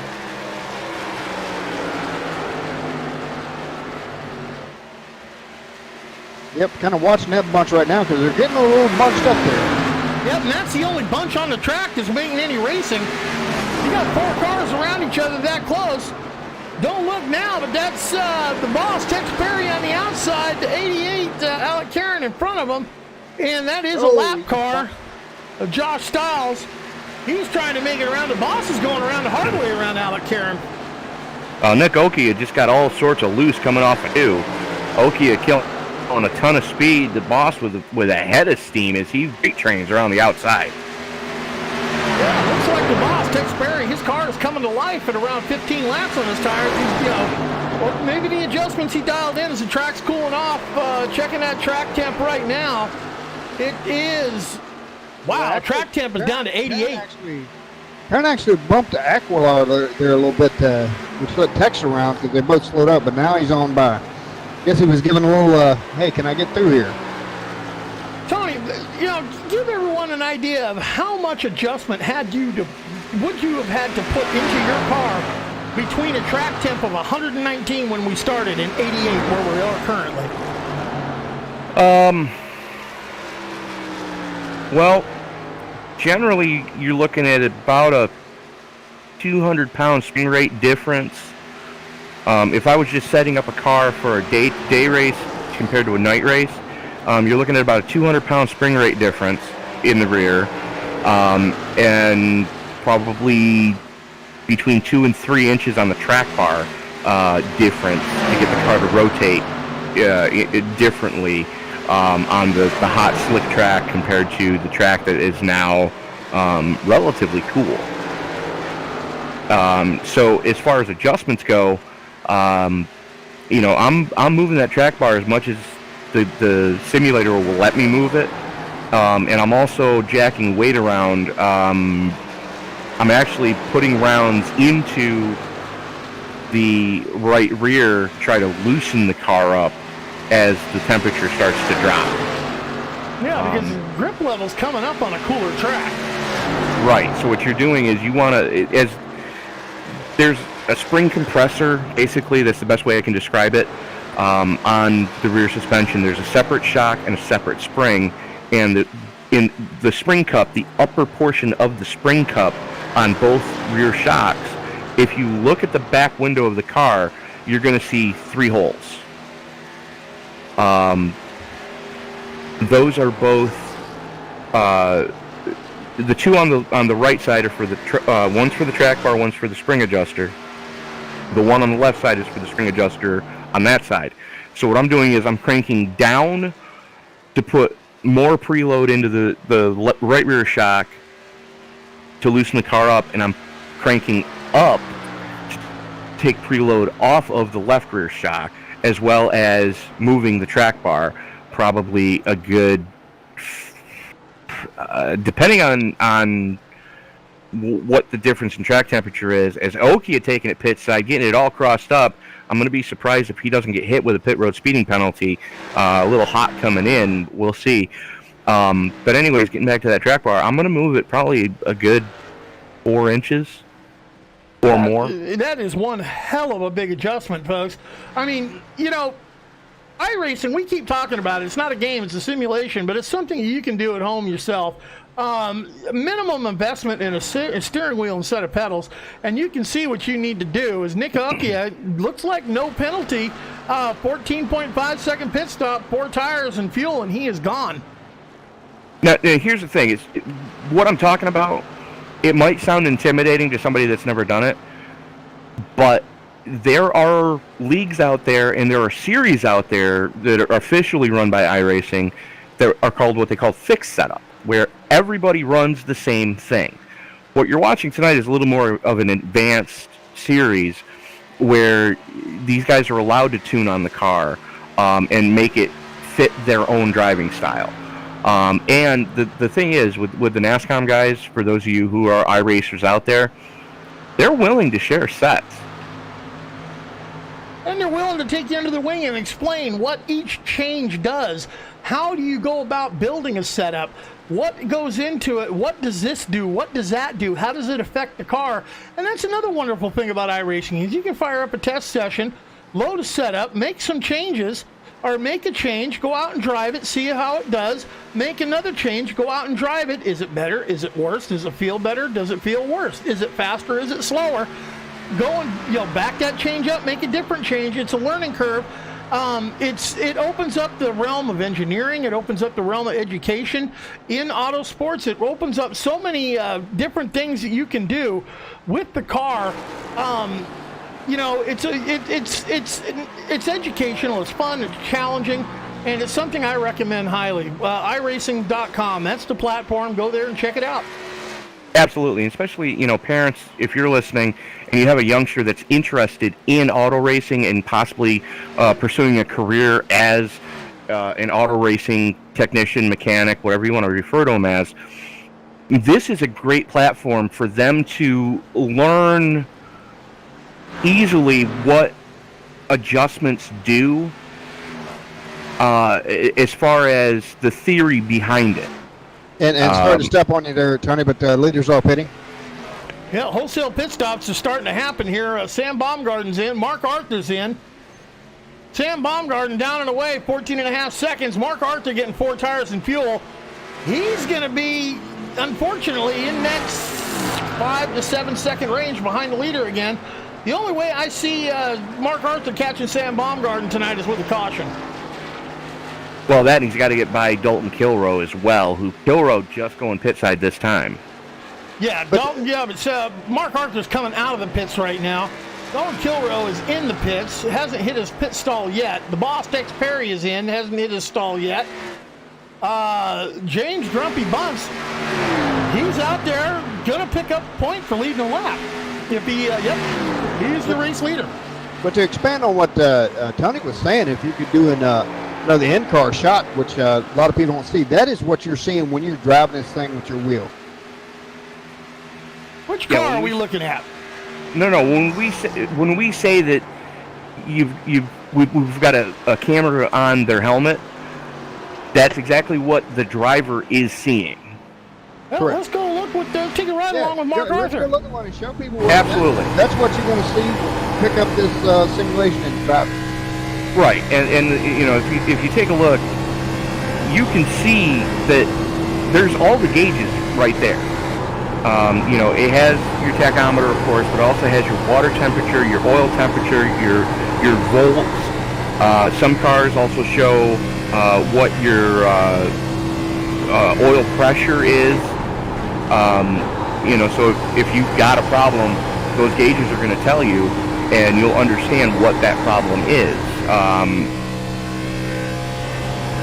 And when you're racing, you're actually in here racing, that's all you see. That's all you get. You don't get confused with over here. You're in that car right there the entire 200 laps or whatever. Yes. You don't get to drive in a chase view like you do in a video game. No, this is a simulator. You're driving from the driver's seat. Yep, and that's the only view you get behind the wheel. But, going as far as, what a pit sheet looks like, when you go into the garage in iRacing, the first page of a pit sheet, you're looking at all the tire data. You're looking at, how much tire wear has been used. You're looking at the temperatures as far as, generally a crew member is going to take temperatures inside, middle, and outside of each tire. And they're going to write those down. Then they're going to take a look at the tread depth. There's your little, in real life, there's little tiny dimples in every tire. And they're going to look for those and see how much tread depth has been used. They're going to know what it is before they put it on the car, and they're going to know what it is after they took it off the car. So they're going to know how much tread got used on that tire. And then they're going to take a cold pressure reading before they put it on the car, and then when it comes back in, they're going to take a pressure reading as soon as they take it off the car. And then you go to the next page, and that's exactly what a crew chief is going to look like look at in their notebook. They're gonna know where the ballast is in the car. They're gonna know what the cross weight is. They're gonna know how much toe in is in the car, as far as as Mark Arthur just brushes the wall coming off the 2. But they're going to know what the difference is between the front tires, as far as are they pointed exactly straight? Are the fronts of the tires closer than the rears? Are the rears closer than the fronts, or whatever? You're also going to know exactly what steering box is in that car. You're going to know what springs are in that car. You're going to know what your ride height is, what your what your preload is. You're going to know exactly what the shocks are set at, as far as what bump stiffness you have, what rebound stiffness you have, what camber you're running, what caster you're running. Those sheets are set up exactly the same way that crew chiefs I used to work for looked at their setup sheets. You're going to know what your sway bars are. So if like I said, if you're a parent out there listening, and you have a youngster that's looking to possibly pursue a career in motorsport, for a profession, or even just as a hobby, this would be a great way for them to learn how to tune on a race car. So if even if they want to run a bomber class at their local dirt track, iRacing can offer something similar to that. But any adjustment, go ahead. I was just going to interrupt there, Tony. I was going to say, another thing you don't see in that first-person view, when you're driving that car, you also have a crew chief that's talking to you. He's telling you, just like in the race when you hear the, outside, this and that, you've got a crew chief in there talking to you. You don't see that here on our broadcast. But there's a crew chief in there talking to you. Right. Yeah, they're asking you, how's the car feeling? What's it doing? And he can make the changes for you. Or you can be your own crew chief. You know the car's loose. You know what you need to do to tighten it up. You can put that change in as you're coming into pit lane. Right, exactly. And the thing that you'll learn is the front springs control how the car starts the turn. The track bar controls the middle of the corner. And the rear springs control how you get off the corner. So that's something you're going to learn about on oval tracks. But even if you're just running your local bomber class, this is still going to be invaluable information, so that that if they want to try running, just go to a junkyard, buy a car, put a roll cage in it, and go racing, which you can do at some local short tracks. It's still going to let them experience, okay, if I make this change, this is generally what it's going to do. It might not be the exact change, but you'll get a feel for what the change generally is going to result in. It's just an awesome thing, because what you're saying here is, we're watching NASCAR. It's what iRacing is all about. There's so many different cars, and it will start you out slow. You're starting little Legends cars, this and that. You have to build up to where these drivers are. Most of these guys are A-class drivers, and you have to build and to what he means by A-class driver, iRacing has a tier program where you start off as a rookie, and you have to run a certain number, minimum of races as a rookie. I believe it's 6. And you have to prove that you can get around the track and not kill yourself or kill others. At which point, if your safety rating is above a certain level, they'll let you progress to what they call a D class, in which case different cars open up that are available for you to drive. So, for example, I believe this is one of the cars that is available in D class. Yeah, D class, this one here. But it's a fixed setup. And since it's a fixed setup, there's none of those cheap sites out there where someone can go find one of those fine-tuned fast setups. These guys are actually putting the engineering into it themselves. Yeah, iRacing gives you a good baseline setup at most tracks for this car. Yeah, the Xfinity, just saying what everybody's trying to say here, is very good for your kids to get into. You can get into it with a minimum for a wheel. You can have just a decent monitor or a TV up in front of you. You can get into it, and you know it walks you along. You're not going to get overwhelmed by it. And I think it's what, $10 a month or something like that. I mean, what hey is guys, that? I hate 13. to break up the fun little chat we're having on the fine points of this, but I want to point something out. Samuel Baumgarten's still the leader, but look at the lead is only 1.1 second now over Mark Arthur. Mark Arthur has chopped 7.5 seconds out of the lead of Sam Baumgarten with 9 laps to go. Yeah, we're getting down to it, and I'm watching Tex back there. Tex is continuing to move back in 5th, but he's not catching much. He's a lap down. No, we only got 3 cars on a lead lap. Top 2 separated by 1.5 seconds, or 1.2 seconds, and then 17 seconds back to Dalton Kilrow in 3rd. Well, the thing is, you might say Tex isn't doing much. He's slugging it out right now with Nick Okia. I mean, they were just throwing haymakers at each other. And Mark Arthur had to figure out how to get by them and not mess up their battle. And that's why we see that gap back to 1.2, but now he's chopping it down. 1.1 right now from the leader, Mark Arthur, to first place, Samuel Baumgarten. Mark Arthur doing everything he can to make a race out of this thing with 8 to go. 9 to go. Absolutely. You see Joe Morganti just get out. Oh, there it is. There it is. The great equalizer. We talked about it, the caution flag. And that was the boss, Tex Perry, involved. Let's see, camera 1, what did you see?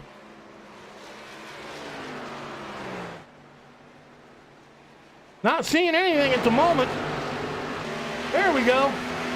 Ooh. Nick Okia, you were talking about them throwing haymakers. The boss, Tex Perry, made that downside move, tried to do the slide job, and not enough room for the slide job up on the nose of Nick Okia, and paid the price for it. And a little bit of commentary there on the channel there, and we'll just keep that amongst ourselves, but that's what happens in racing. Yeah, there's some harsh words being traded right now between those on the lead lap and those currently not on the lead lap. I don't see that it could be between Tex the Boss Perry and Nick Okia, because from what I can see in the replay, it's not between them. The boss went for the slide job. We all know what the slide job is, and he just was not clear for the slide job. I'm just going to put that out there because I have it on my soundboard. Slide job! Yeah. And we got a good look at the iRacing official up on the flag stand. You know how he waves that flag, just overhead, Tony? Yeah. Did you catch when NASCAR finally got, real life racing, finally got on the track at Darlington? Did you see what the flagman did, the initial green flag? Yeah, waved it over his head just to mess with everybody. He paid homage to iRacing. He waved it just like the iRacing would. Yeah, I was laughing when I saw that. But I did not see it, but this flag wavering here is just, I don't mean anything derogatory, but the guy looked epileptic. Okay, gentlemen, I want you to take a look at pit lane. I want you to take a look at Hoop Baker, Richmond, Virginia, P.O. Box Right. OU812. Thank you. I apologize. I didn't mean anything by it. You notice how there's no hate mail ever goes to New York? That's because I still have crates of it from when I used to broadcast that I still haven't gone through yet. Okay, I want you gentlemen to pay attention to what's happened under caution. Mark Arthur, Hello Kitty, My Little Pony, holding down the point, did not come to pit lane. Out. Yeah. Samuel Baumgarten came to pit lane. Dalton Kilrow came to pit lane. Those were your 3 cars on the lead lap at the time of the caution. Alec Karen got the lucky dog. Yeah, but he hasn't been to pit lane yet. Grumpy has been, okay, here goes the second wave to pit lane. Mark Arthur, we're going to take the green with what, 3 laps to go? Sitting duck or not?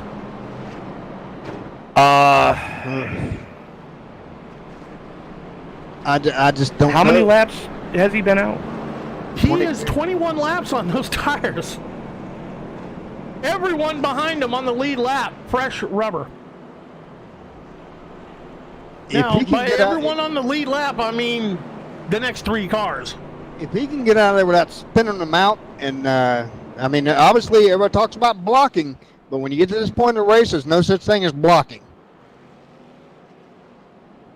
You get to this point of the race, there's no such thing as respect. Come on now. Well, here's the way I look at this. If my crew chief says we're staying out at this point in the race, this is me personally as a driver. Oh, hell no. Exactly. And if you're the lead car, I mean, he wasn't even the lead car. Sam Baumgarten was the lead when the caution came out. He went in. Mark Arthur stayed out. Does Mark Arthur know a little something that we don't? I think he was trying to keep as many people a lap down as he could. It's kind of a strategy thing, because right now he's got to race 4 people for 3 laps instead of racing 10 people for 3 laps. Well, I got Alec Karen, 4th place, lead lap.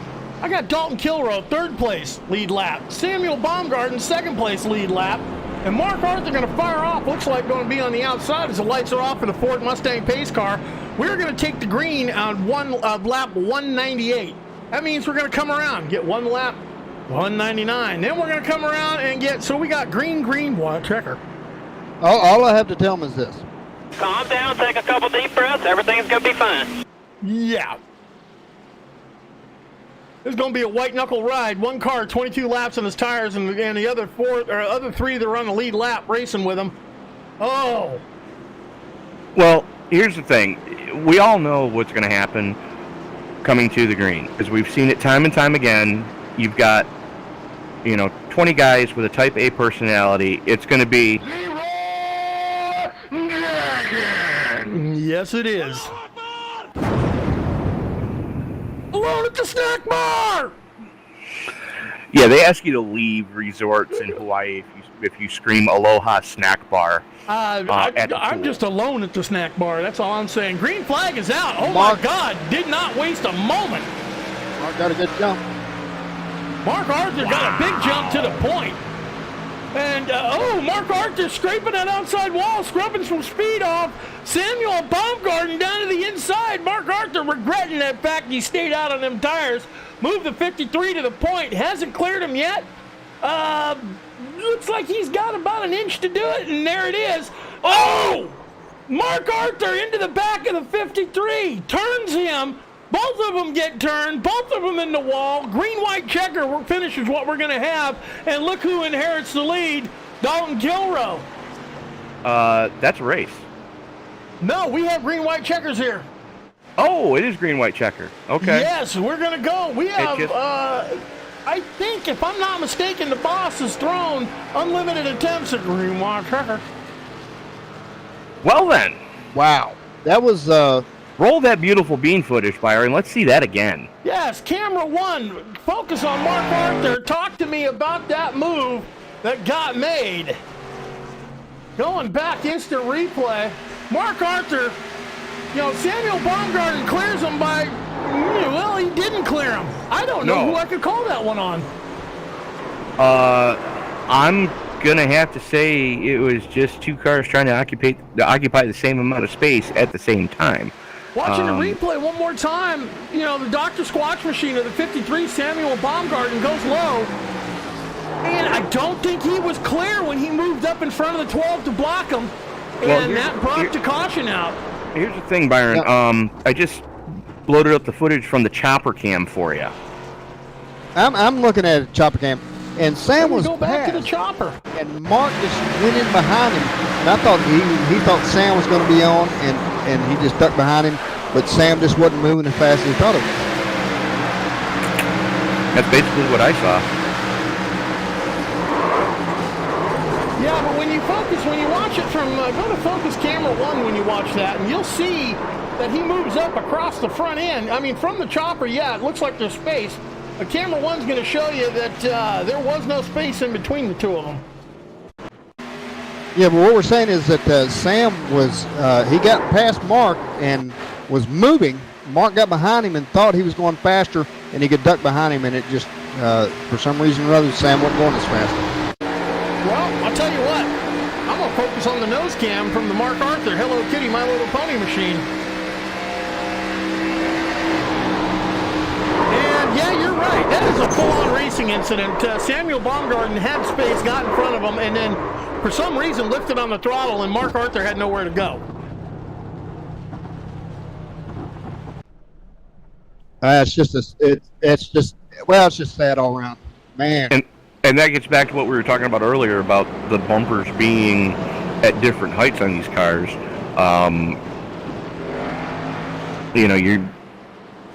Unfortunately, that's what happens when you make bumper-to-bumper contact.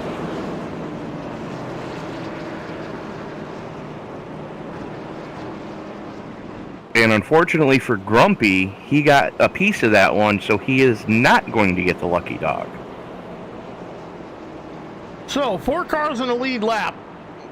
Dalton Kilrow, Alec Karen, Samuel Baumgarten, who was involved in that, still in the lead lap. Mark Arthur still being scored in the lead lap. I'm showing 2 fourth-place cars, Alec Pacelio and Mark Arthur. Don't know what's happening there with my timing and scoring. I know why, because we're green-white checker, that's why. You know, our timing and scoring, they do great software updates. In fact, we had a software update for it today. But my app engineering and they still got some modifications. You know, green-white checker here is showing me 2 fourth-place cars, Mark Arthur being one, Alec Pacelio being the other. But Mark Arthur's still in pit side. So it's going to be Dalton Kilrow, Alec Karen, Samuel Baumgarten, and Alec Pacelio. Yes, and there it goes. I'm showing Mark Arthur as a lap down as the lights go out on the pace car. He's still showing 4th place on mine, tied with Alex Pacelio. Yeah, I've got him as 5th, 1 lap down. As timing and scoring, it doesn't matter. We can call this one ourselves right from the get-go. As the lights are off in the Ford Mustang pace car, we're going to fire them off in anger when they come back around. Dalton Kilrow's got command of the field, selected the outside lane. Alec Karen to his inside elbow. Samuel Baumgarten on that inside lane down low, and don't look now, Alec Pacelio. There's those first 4 cars, only ones on the lead lap. Those are the guys that are going to slug it out here and see if we can get back around. If they come around and take the white flag, the next flag will end the race. But we'll see if we get another green-white checker. Well, here's the thing I'd like to point out is Baumgarten finally burned his fast repair. So, ladies He's and gentlemen, got the freshest car on the track right now. Yeah, freshest car with the freshest tires. I'm going to say it one more time. Green-white checker. Kilrow wasting no time, just stands on the loud pedal, gets a great jump. He didn't just stamp on it. He put his foot in it, on it, all around it, and threw it. Alex Carroll, unfortunately, not getting the restart he was looking for. Has to deal with Sam Baumgartner all over his back bumper right now. Dalton Kilrow off by a mile. These guys have exactly 3 miles to reel him in. Yep, Dalton Kilrow right about now. Don't look now. Alec Karen just sucking up to the rear of that car. Oh, Sam Baumgarten down low. A 3-way dance at the top. Side by side across the line. Dalton Kilrow has it at the moment. Caution does fly. Did we get the white flag before the caution is my question.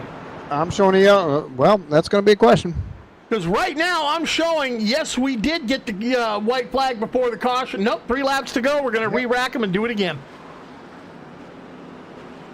And just going back to the earlier thing with Mark, Mark didn't do anything that any of us drivers do. When somebody gets by, you duck in right behind him. And it was just a racing incident, and it was just sad that it worked out like that. All right, we're going to do this thing all over again. Dalton Kilrow, Alec Karen, Sam Baumgarten, and Alec Pacelio. Yep, we are going green-white checker one more time. Yeah, I'm going back to see what happened to bring this caution out. It looks like Alec Karen going pit side. Knowing he's on the lead lap, he's going to line up. fourth position when he comes back out with the freshest tires. He's pulling a Sam Baumgarten right now. You had Tex Perry, Brian Keita, and Josh Stiles trying to make it 3 wide, and unfortunately just ran out of space. Tex Perry eating the outside wall. Don't look now. Grumpy getting his lap back. He's going to be on that lead lap, but he's going to restart in the tail, hoping for another green-white checker. And right now, the man in the crosshairs is Dalton Kilroy out on 11 laps, and Pete behind him out on 6. Not that big a deal, Hey, Tony. I don't think, but it's enough. Yeah. Check your messenger. Oh, shit.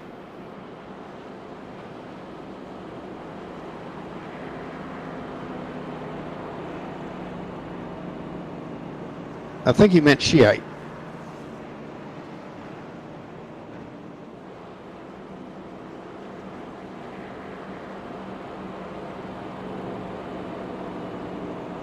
So now I'm kind of looking at Karen back there, and what is he in the P4? He's out on 1 lap, and it's going to be funky. And do y'all see this? Who is it? The 9 car back there still running with his hood up? Yeah. He's going to keep it out on the track. He's going to be hanging his head out the window to see where the hell he's going. Any port in a storm. Did you get the message, my friend?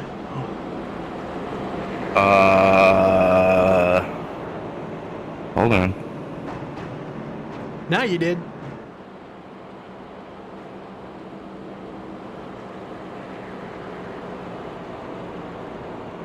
Appreciate it, my friend. Appreciate it. Not a problem. That's just the way it flows. That's the way it's going to be. It's the way it is. It's the way I feel. As we go green-white checker one more time. Okay, what's your over-under for another green-white checker? I'm thinking race. I don't know. I think we're done here. We're gonna get it. We're gonna get it through. I don't think Dalton's gonna be able to withstand the run from Sam. I don't know. He held him off really good that last one. Is Dalton going to play the game and hold the field down and try to get the jump by surprise, or you think the moment that pace car makes its move, he's on the loud pedal and gone? That's when he did it last time. That's what Sam's going to be anticipating. So if I'm Dalton, I'm holding him down until I get just before that red line. Because the red line on the wall is where the simulator will throw the green flag regardless. So I'm waiting just before I get there, and then I'm just pouncing on it. He's going to have to be perfect here to hold Sam off, I think. Yeah. Yeah, he most definitely is. 6 laps on his tire. Sam's only got 1 under green. Alec Ricciello, he brought it pit side. Along with Alec Karen, he brought it pit side as well. So you got fresh tires sitting right behind the 2 front cars. Dalton Kilroy's got to be nervous, more nervous than you-know-what in church.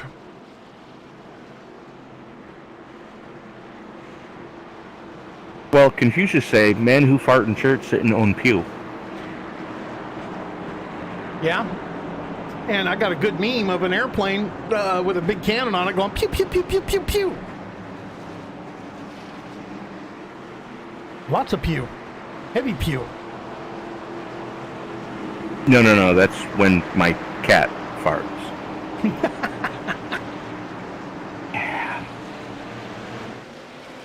Well, Dalton Kilroy pulled a repeat. He was on the loud pedal the minute that pace car made its move. He's off to 2/10 of a second lead. He's going to hold him off, and are we going to hold this green until we get to the white flag? My money says no. But, Sam Baumgarten got a better start. Dalton Kilroy to the outside wall. Everyone ducks low. Baumgarten to the point. Baumgarten with a head of steam, going to keep it down there.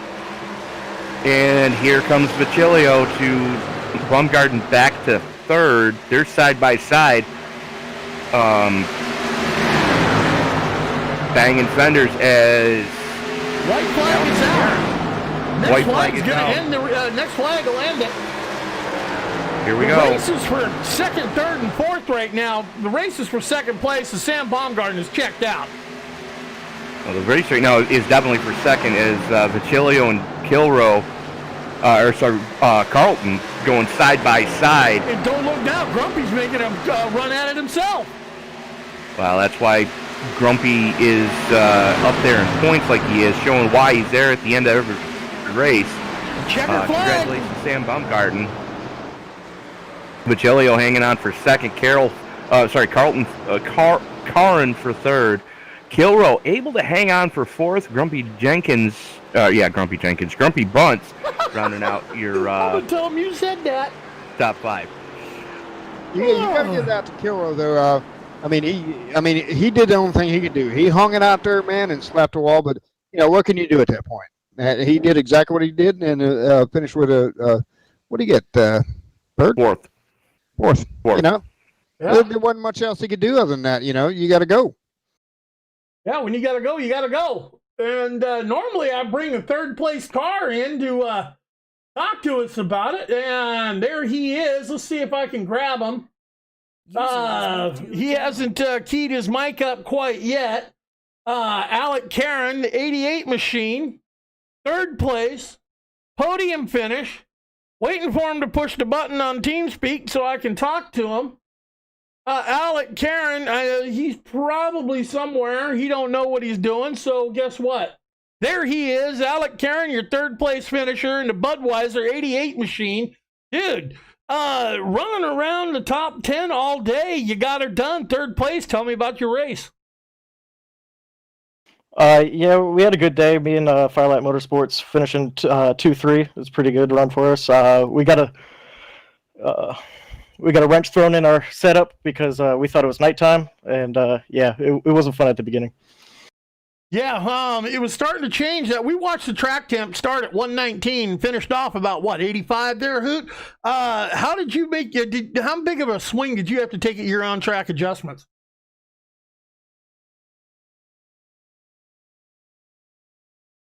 I think you asked me about the temp, but the temp dropped to 82. But the other question there was for Alec. For Alec, yeah. How big of a swing did you have to make in adjustments when the track swung like 40 degrees from start to finish? So our setup was actually perfect for cooler temps, so we didn't make any adjustments, and it just came to us at the end. Well, came right to you. Didn't have to adjust on it. You got a third place finish. Anyone you want to throw a shout out to before we let you out of here? Yeah, I'd like to shout out Firelight Motorsports, my teammate Alex, who's really good at setups for us, and shouting out my dad for helping me with all the rigs and stuff. Well, you know what? Family counts a lot, man. And you know what? Tell your friends about it. Tell your friends about ESPN, this league, and get everyone else that wants to, jump on it to check out iRacing.com, get a wheel, and go for it, man. Congratulations on third place. Look forward to seeing you next week at Michigan. All right, thank you. All righty, that's your third place driver, Alec Karen, ladies and gentlemen. And you know what? That means we're going to move on from third place. Tony, you want to talk to our second place driver, Mr. Alex Virchelio? Did we lose Tony? Alex, hell of a run you had there. No, I'm here. Alex, hell of a run you had there at the end. We just talked to your teammate, and the setup you guys had. I know nobody on your team was happy when you saw all the sunshine at the start of the race, but I'm sure you guys were licking your chops, waiting for the sun to start to go down, and that setup finally started to come to you. Oh yeah, that was it was a living hell for the first 100 laps. We all had a different setup, and so we were all trying to tell each other what to do, and it just after that 100 laps though, after stage 2, we started to dial it in a little bit better, and then by the end of the race, we were pretty damn quick. Obviously, you're pretty damn quick because you brought it home second place, man. Anyone you want to throw a shout out to, man? What a hell of a race! Just my my team, Firelight Motorsports, and all the people that raced me cleanly throughout the race today. Well, man, it was we saw some heartbreaks going on in the race, but you came through all the heartbreaks. What's your thoughts going to Michigan next week? I need to make a setup for daytime. Yeah, it's going to be a challenge. Michigan, a lot longer track. You know what? Whatever setup you ran at Fontana, transfer that over and tighten it up just a bit. You ought to be fine. Oh yeah, that should be fine. Well, that's your second place finisher, everyone, Alex Pacelio. And that just leaves us to talk to the man of the hour, the top dog, the fast car, the guy who said he didn't have the setup to beat the number 12. Well, number 12 caught a car to the face. Sorry about that. And that car to the face happened to be the number 53 Sam Baumgarten. Yeah, I'm starting some crap, Sammy. How do you like that? I tell you what, man, I hate that happened to Mark. I mean, I kind of got mad at him a little bit there in TeamSpeak, but I calmed down and I was like, man, I probably lifted a little earlier there. I thought I was going to push up. I thought he was going to shoot the gap and go for the outside, so I didn't want to push up into him, so I lifted a little earlier. He got me, but luckily we had a fast repair in the back pocket, but I wish it could have been between me and Mark, honestly. Yeah, we noticed that fast repair got used, and we seen you were in the catbird seat coming for that final restart. But anyway, yeah, we did catch that. If you go back and look on the broadcast, you'll see you moved up right in front of him, and I got on the nose cam off of his car, and yeah, you can see where you did lift, and he had, it was a racing incident, a plain and simple late race racing incident. I can't assign blame to anyone on that one, and sorry it turned out like it did for Mark Arthur, but it pushed you to the lead, gave you the gumption to get around, man. We know the colors, we know the car, Dr. Squatch, we know the cold brew and cleanse. Anyone else you want to throw that shout out to, and give me your thoughts on Michigan next week? Yeah, I'd like to shout out Mark because he helped us with the setup last minute. I was working on something, but it was really bad on a long run. Mark made something last minute that seemed to work out really well. So thanks a lot for the setup, Mark. I'd like to thank Top Flight Racing and Brutal Business Entertainment. Also, make sure you use that promo code RACE15 for 15% off your first order at Dr. Squatch.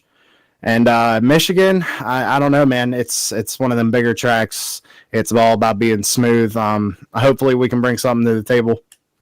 Yeah, well, it's like I told our second place driver, Alex Pacelio, just grab your Fontana setup, tighten it up a bit, and you ought to be fine. Michigan, sister track to Fontana, but it's a lot smoother, I'll tell you that.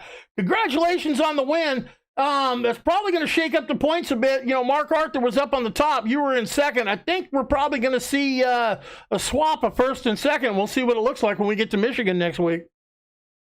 Yeah, I still want to apologize to Mark. I mean, I even said in TeamSpeak, racing for a win, but, it's stupid. I probably should have went in a little bit deeper, but that's my bad. I hope he isn't too sore about it, but we'll try and go get him next week. Yeah, well, you know what? He did top 5 at tonight still, and that is no, my timing and scoring glitched up on me. Pat, you see where he cycled out at by the end of it? No, because unfortunately, I was about to lose connection, and I got bounced from the server. Well, we hate to see that happen. But anyway, the glorified, the glorifications of Wi-Fi, folks. Sign up for it. If you can plug a wire into the computer, please do it. But other than that, man, congratulations on the win, Sam. We look forward to seeing you in Michigan next week. Thanks, Byron. Appreciate it. Not a problem. All right, boys, that's our race. Your thoughts on the race? Talk to me.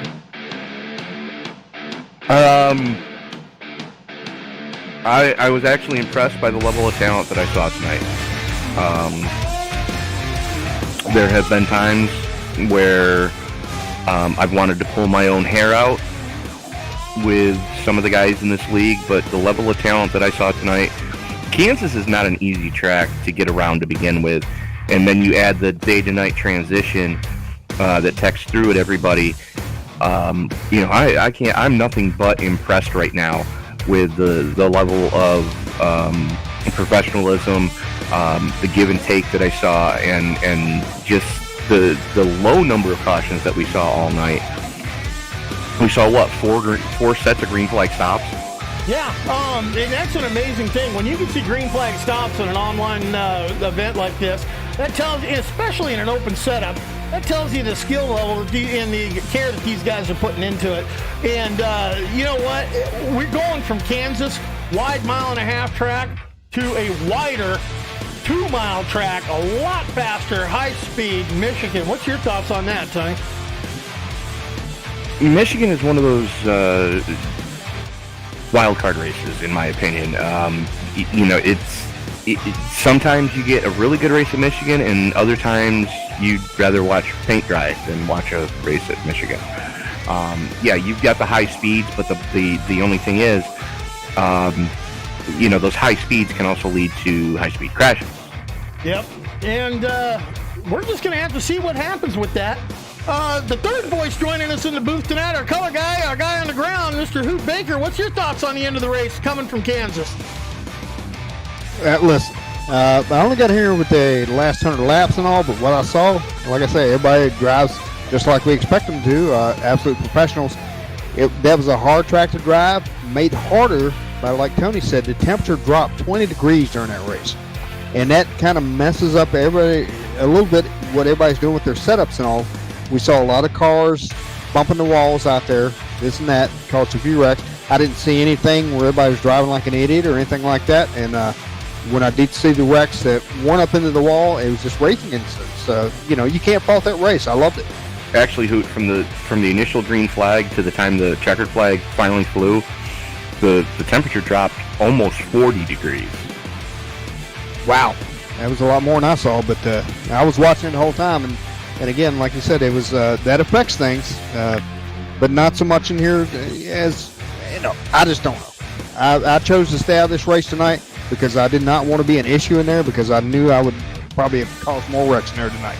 Yep. Well, hey, guys, ESPN brought you coverage of NASCOM Online Saturday night. We had a lot of fun. For ESPN, I'm Byron Rodney, and we'll see you the next time around, everyone. Good night.